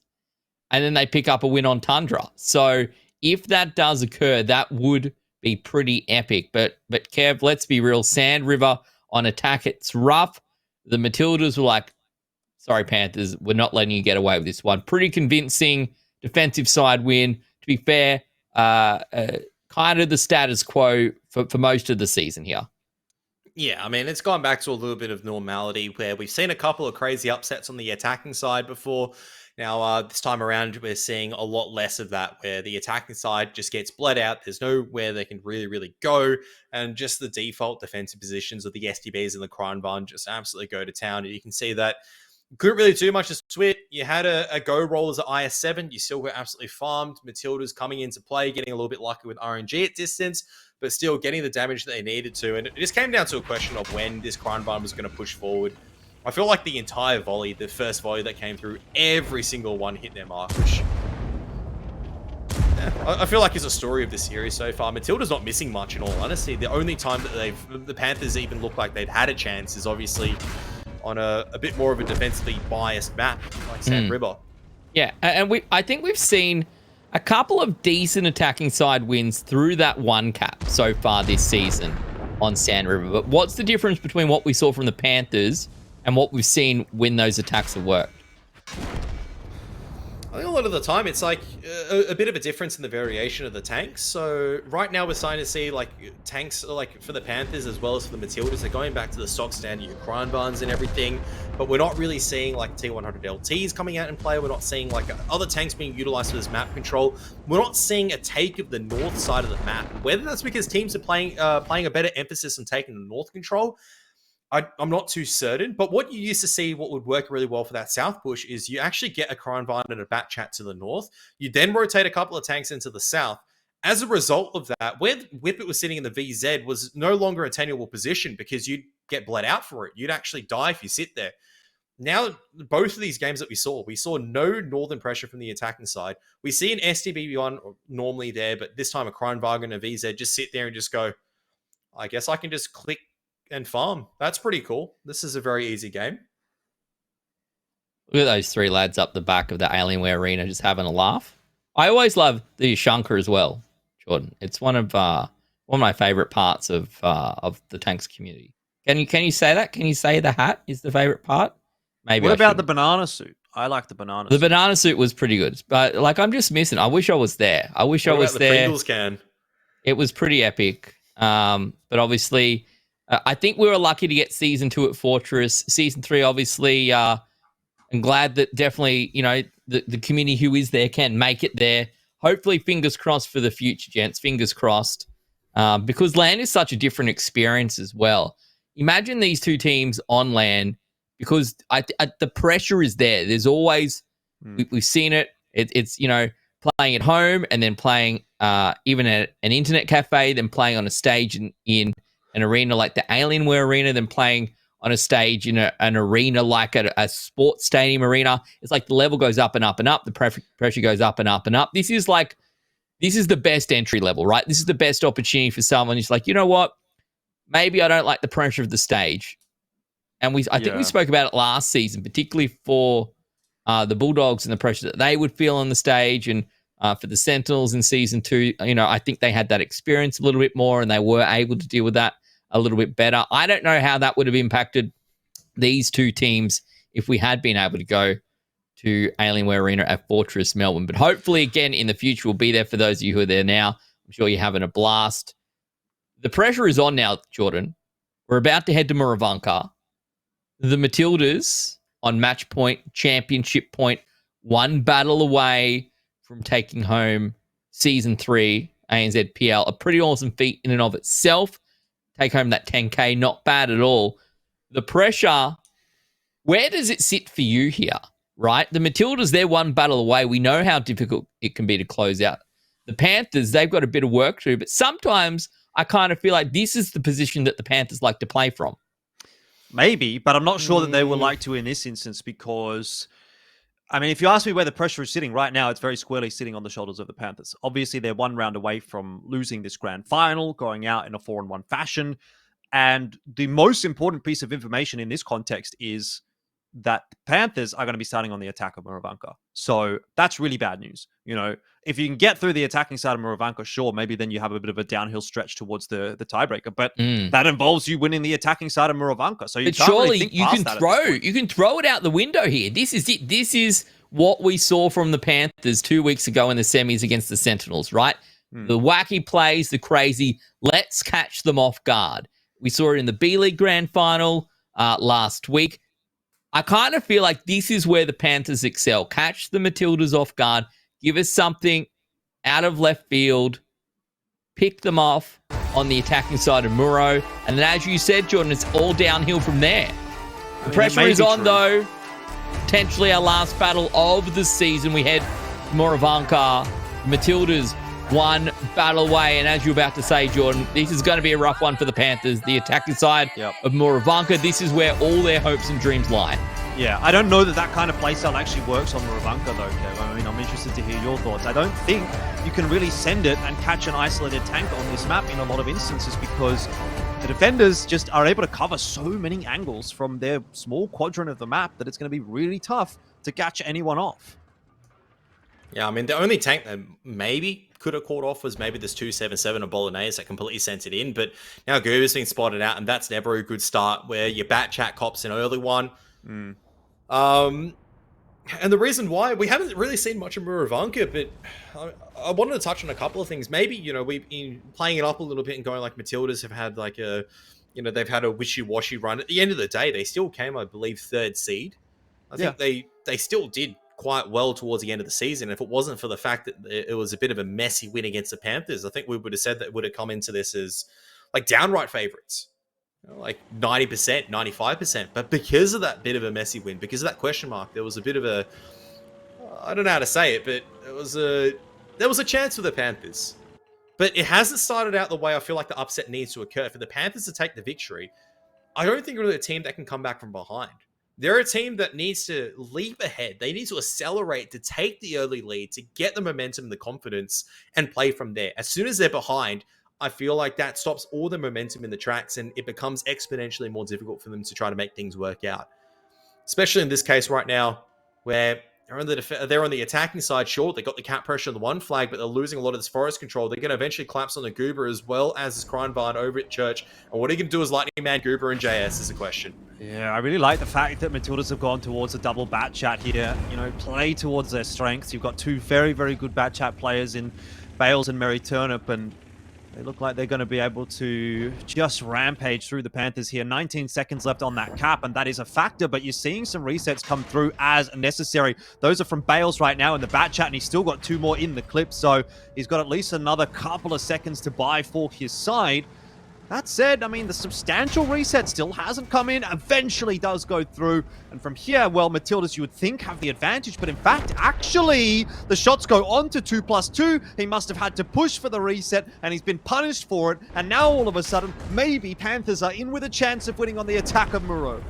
Goober needs to survive as long as possible. Lightning Man's gone down at Church, but all Goober needs to do is just buy as much time for JS to get into a good position. They're trying to take this 2-on-1 against Whippet, but it needs to be the HP as well as the damage coming out from Dastardly. He's going to go in straight for the ram. He's going to take this 1-on-1. You can see Whippet trying to find the shot onto Twit. He's going to force it on, or Dastardly's going to force a shot to go into him instead.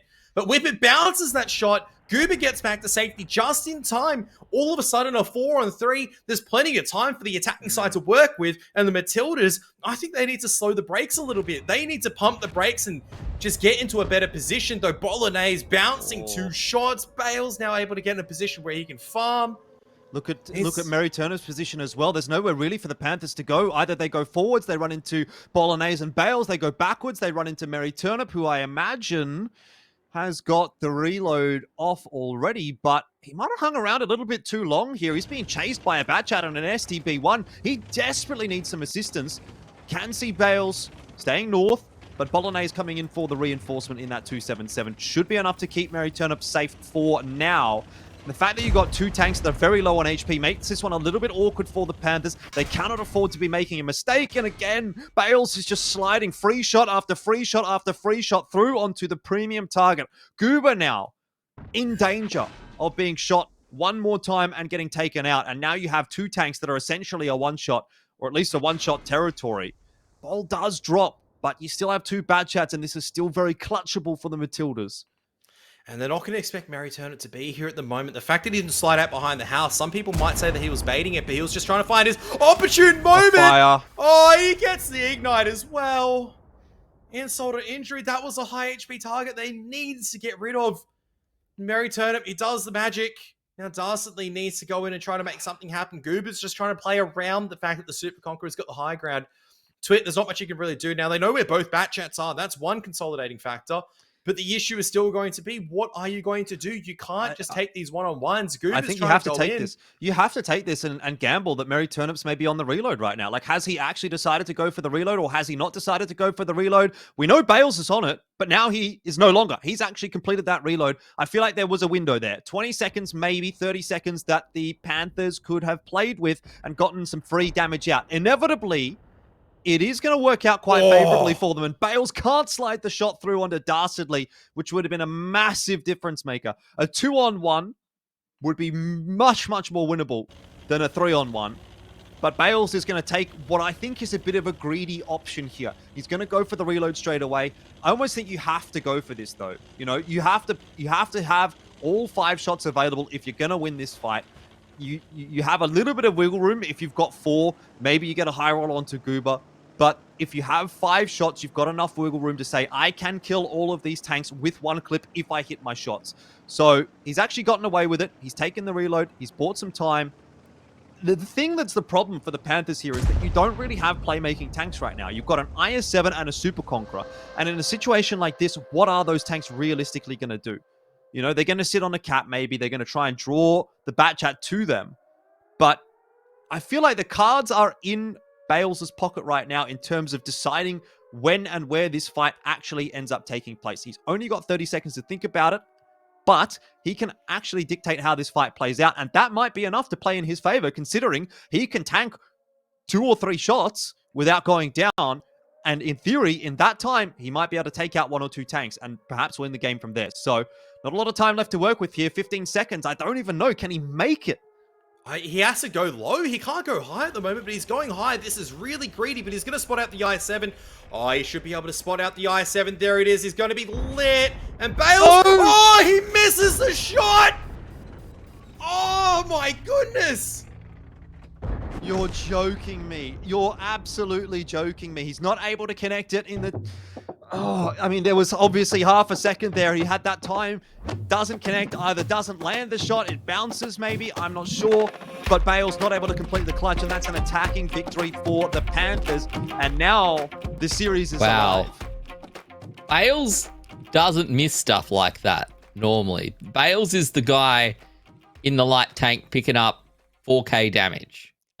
So not the result the Matildas were looking for, but the Panthers are back in it, gents. They pick up an attacking side win on Muro, something we said was almost impossible. They didn't even go out with the crazy strat I wanted them to do.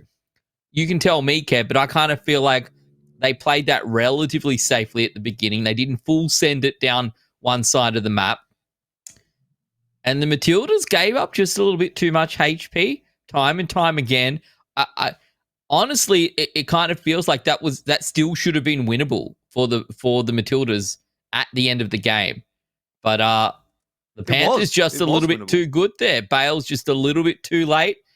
Maybe Mary Turnip a little bit unlucky not to find 1 tank extra when playing Ring Around the Rosie on the house. Nevertheless, the Panthers coming through with the goods by a matter of seconds, Kev. Did the shot miss? Did it bounce? He just took a second too long? I'm not too certain. I think it's he took as much, like Bales did the right thing. I think that just comes down to a bit of RNG not going his way. He's taking the longest amount of minutes for that lower plate at the IS-7. I think that one just went underneath. I had to take a look at the replay again to see if it bounced or whatnot. I think that one's definitely going to be going to the general chat later on, because that is unreal. Like, if you're telling me 3-1 up where Bales comes in from the correct position with enough time to get the reset, here's the last player that you expect to miss out of nerves or out of pressure. That is a little bit of unlucky RNG, but for the Panthers, you know what? They got set on fire early, plenty of times. I think some RNG needs to go back in their favor as well. I wonder if what it was for Bales was when he goes up to that bush, does he not then reverse to try to, fire through the bush for the camo? And that costs him a couple of extra seconds. He might have had time to get 2 shots off if he would have just fired straight away. And in reality, was he not spotted anyway? So what's the point of backing up and trying to get the camo? I'm not sure. I have to have a look back and see if he was spotted. But I feel as though the IS-7 was looking at him. So maybe he was spotted. Either way, even if he wasn't spotted and then got spotted through the bush, it was only the IS-7 that could shoot at him. So there was...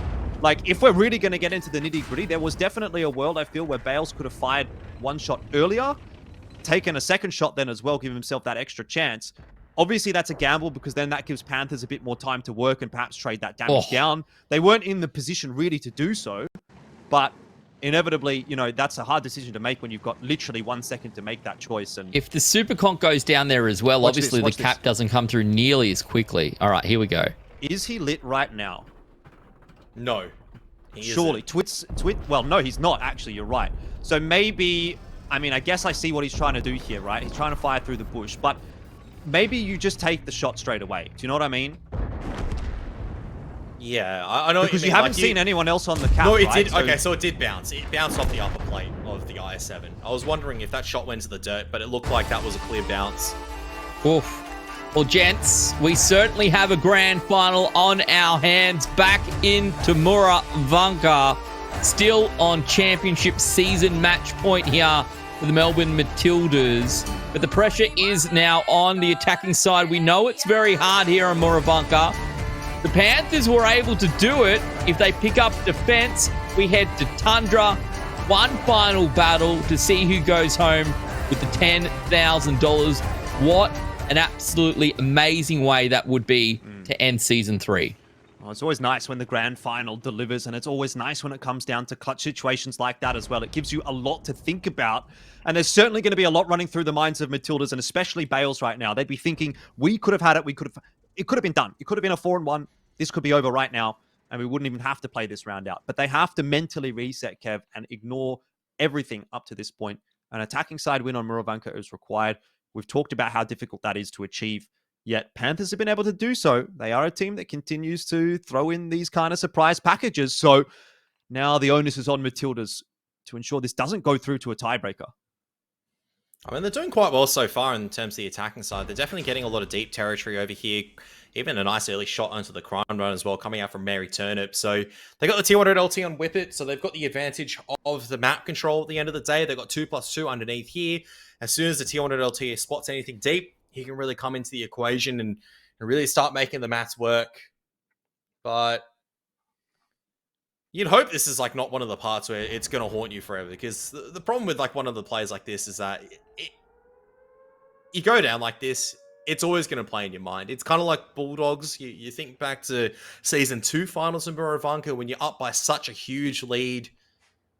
There's something that just goes wrong in your favor for the Bulldogs. In this case over here, it goes wrong for the Matildas. They got a chance over here. So Whippet's going to play some cap pressure. I need to see what equipment he's got. I don't think you can really commit as the Bat Chat, because the Bat Chat's going to get spotted, absolutely deleted as well. So this is looking already decent for the Matildas. Some early bleed damage.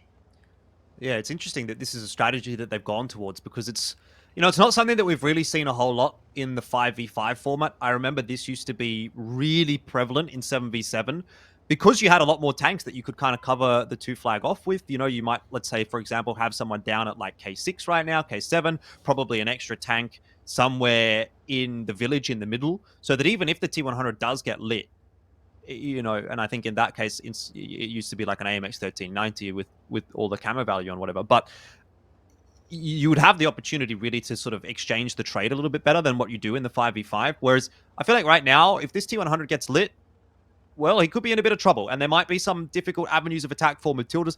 Though, like you've said, decent coverage from the Matildas right now, and that cap pressure is starting to build up. 35 seconds left. Seeing some blind fire shots come through from the Panthers. No connections just yet. Yeah, it is now forcing actually Goober to make a bit of a run. And okay, look at this. Okay, Bales is going to jump on as well. 10 seconds left for them to be spotted out now. The Bat Chat has been spotted out. Goober is making this run to spot these tanks out at the end of the day. And there it is, the reset shot going to come out onto Bales, and now Whippet's going to be spotted out as well. Goober misses the first shot. Which one is he going to take towards? It looks like it's going to be the tier 1 adults. The Kreinvarn's not going to be of assistance, so they get the resets at the end of the day. Goober should be okay for now. That's mission accomplished for the Panthers. However, they can't get Goober out of here, which is a huge issue. They need to do something to help out their bat chat, because otherwise they have no vision control over mid. They got to collapse on this Kronwagen, surely. I mean, he's so isolated at the moment. You got the Super Conqueror and the STB1 that are going to be able to help him out, and maybe even Bales from that bat chat, but they've got to get rid of him. You've got to take this tank out of the fight right now. Panthers have already lost one player. It's their bat chat gone. That's not good news. Matildas are making a run in for potentially winning themselves their own attacking side on Muravanka. Yeah, and Darsley, because he extends out quite far, he cops a lot of damage in JS. He's trying to pressure a few of these tanks, and now the T100 LT can really come into play with Whippet. He can just play around with the vision of those forests over there. You can see he's just farming the Super Conk. A bit unlucky with that roll over there, but he should be able to maybe slide one more in. He decides to give it up. I mean, I think this is a great situation, to be honest, for Matildas. You've got a bat chat, an STB1, and a T100 still alive. Dastardly's a one-shot. JS is about to go down. You've got all your playmaking tanks in the picture for the Matildas. Panthers have lost their bat chat, and the HP deficit is starting to get bigger and bigger.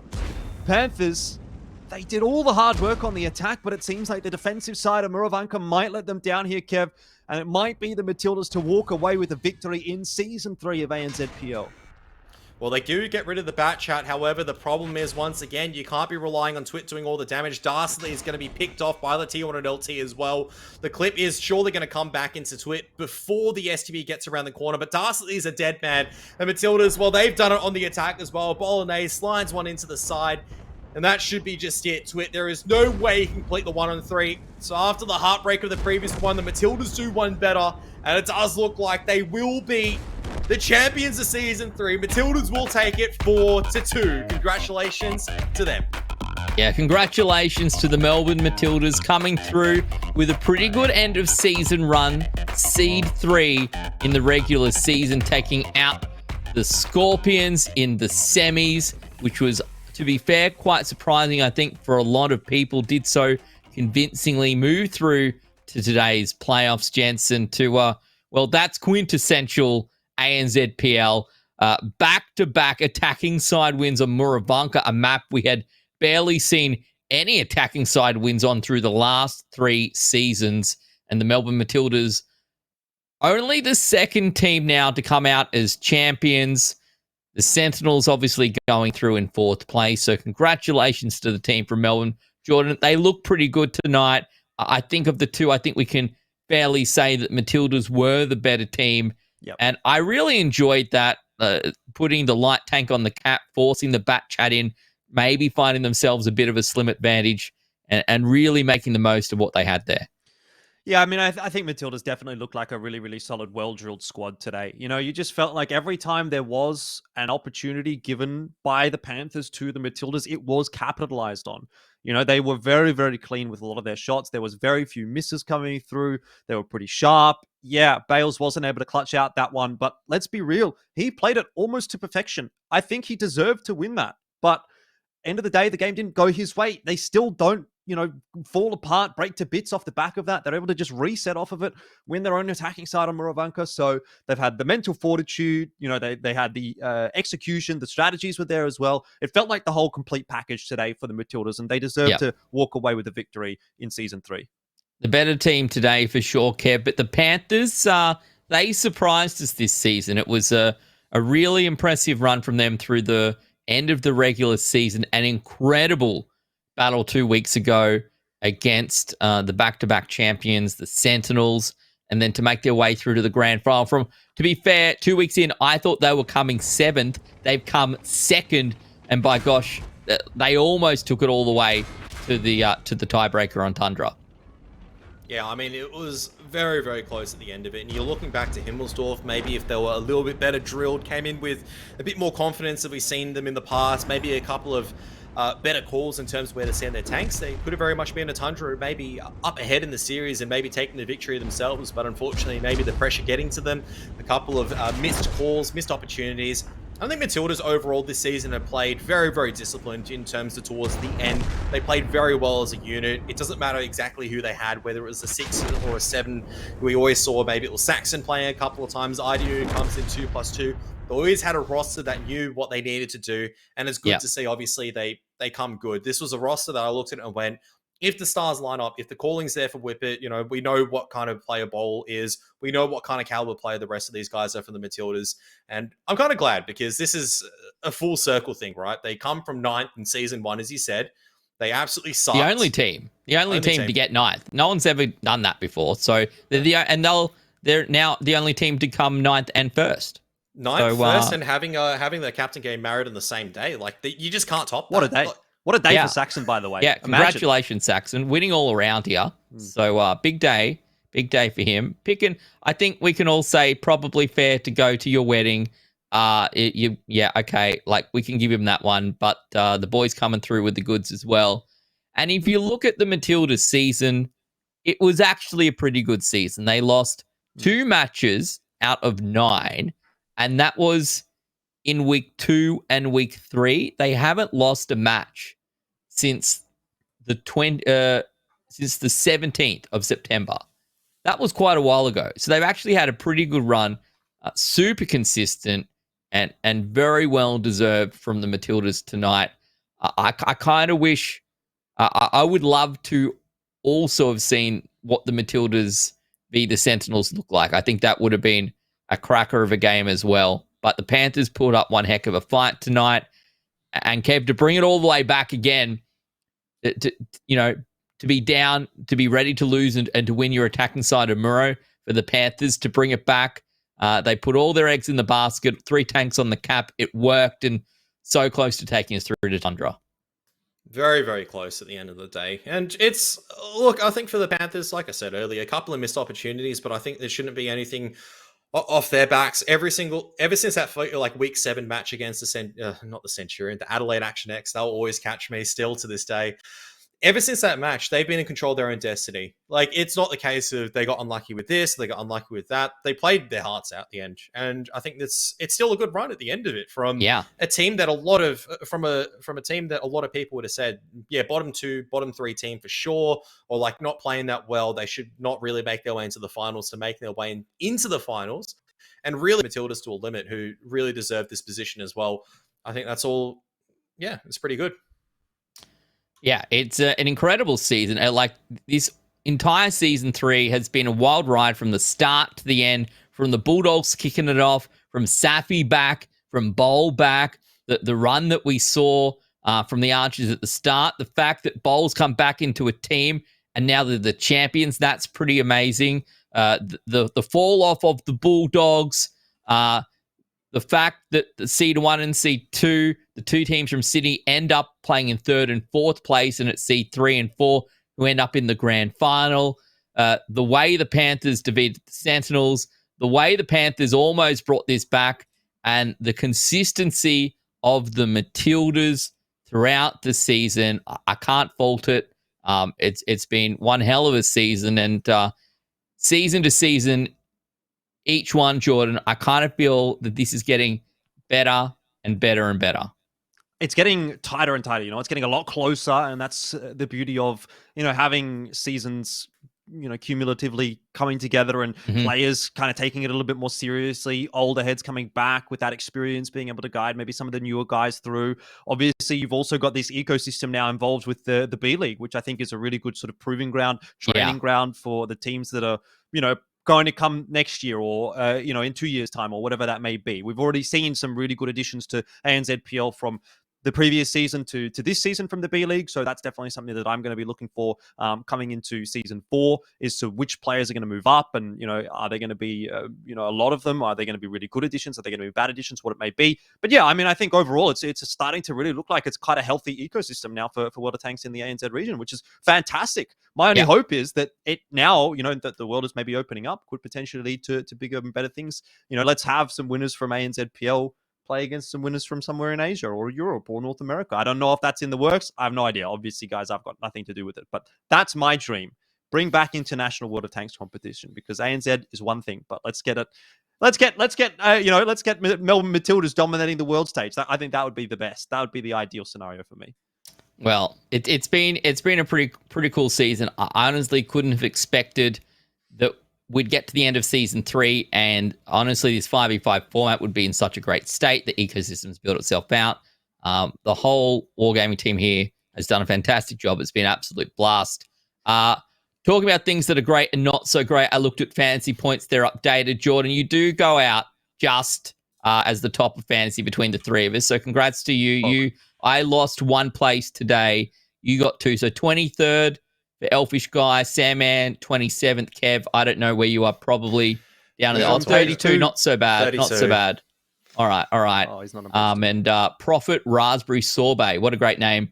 Looks like going to pick up Fantasy League. So congrats to them. Obviously, we've had our own stuff going. Let's take a look at our predictions for tonight. We can reminisce here, Jordan, and see who was right and who was wrong. Elfish Guy, 5 head. Matilda's correct. Sandman, Clock. Matilda's correct. Karath, the Panthers, as expected for Kev. So, and I hear that production has been keeping a running tally of this all season long. And we have a Golden Bin Award. Cast a Golden Bin Award. Oh, look at this. Look at this. Salmon and Elfish Guy up there, tied for first place.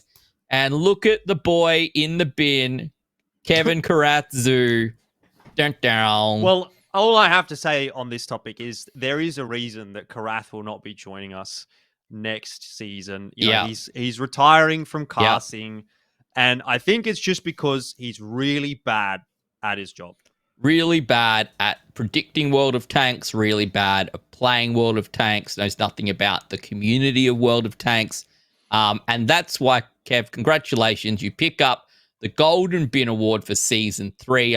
Jordan, glad that you and I at least are carrying this one forward with a little bit better than Kev. But for Kev, look, you come in there, and look, there's a few things been going on this season, right? Obviously, we're all quite sad that Vondel is no longer part. He's not obviously part of the World of Tanks community, but he's not in his community role that he is. And so, Kev, I've heard some news going around, and as the Golden Bin Award winner, who the person in this 3 who clearly knows the least about World of Tanks, and probably is the least suitable to have anything to do with World of Tanks. I just want you to, is there anything you want to say? You can close the show. Is there anything you want to announce if this is potentially your last broadcast? Go ahead, give us the goss, close the show. It's all up to you, buddy.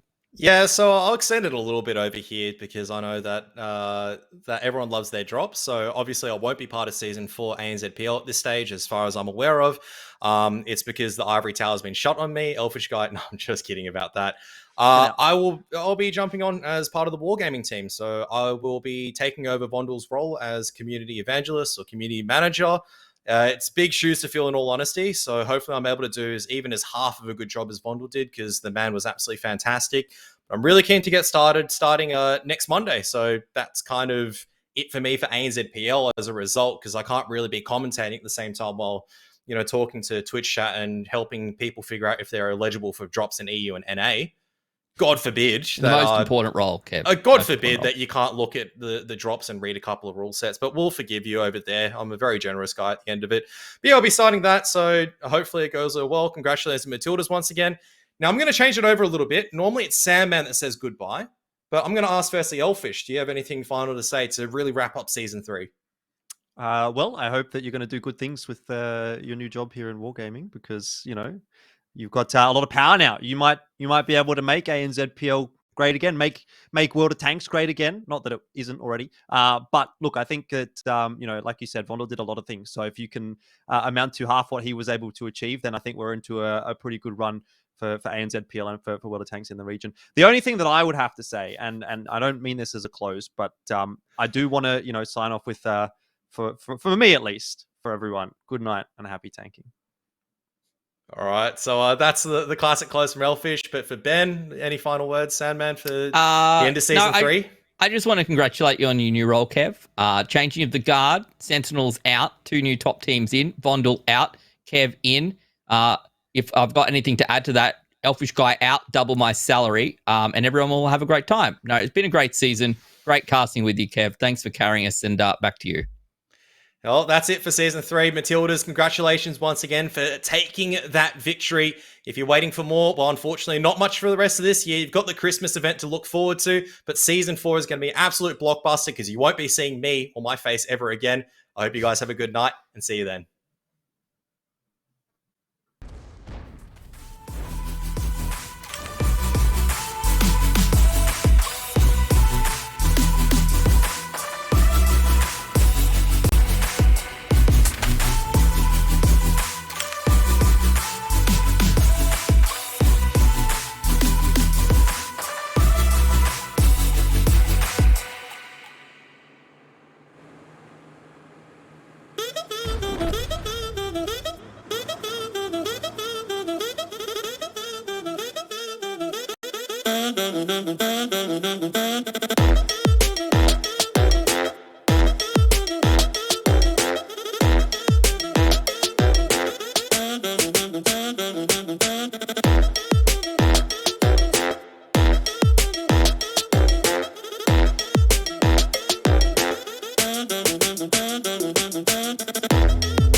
selector.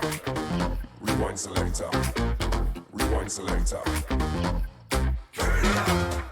Rewind selector. Rewind selector.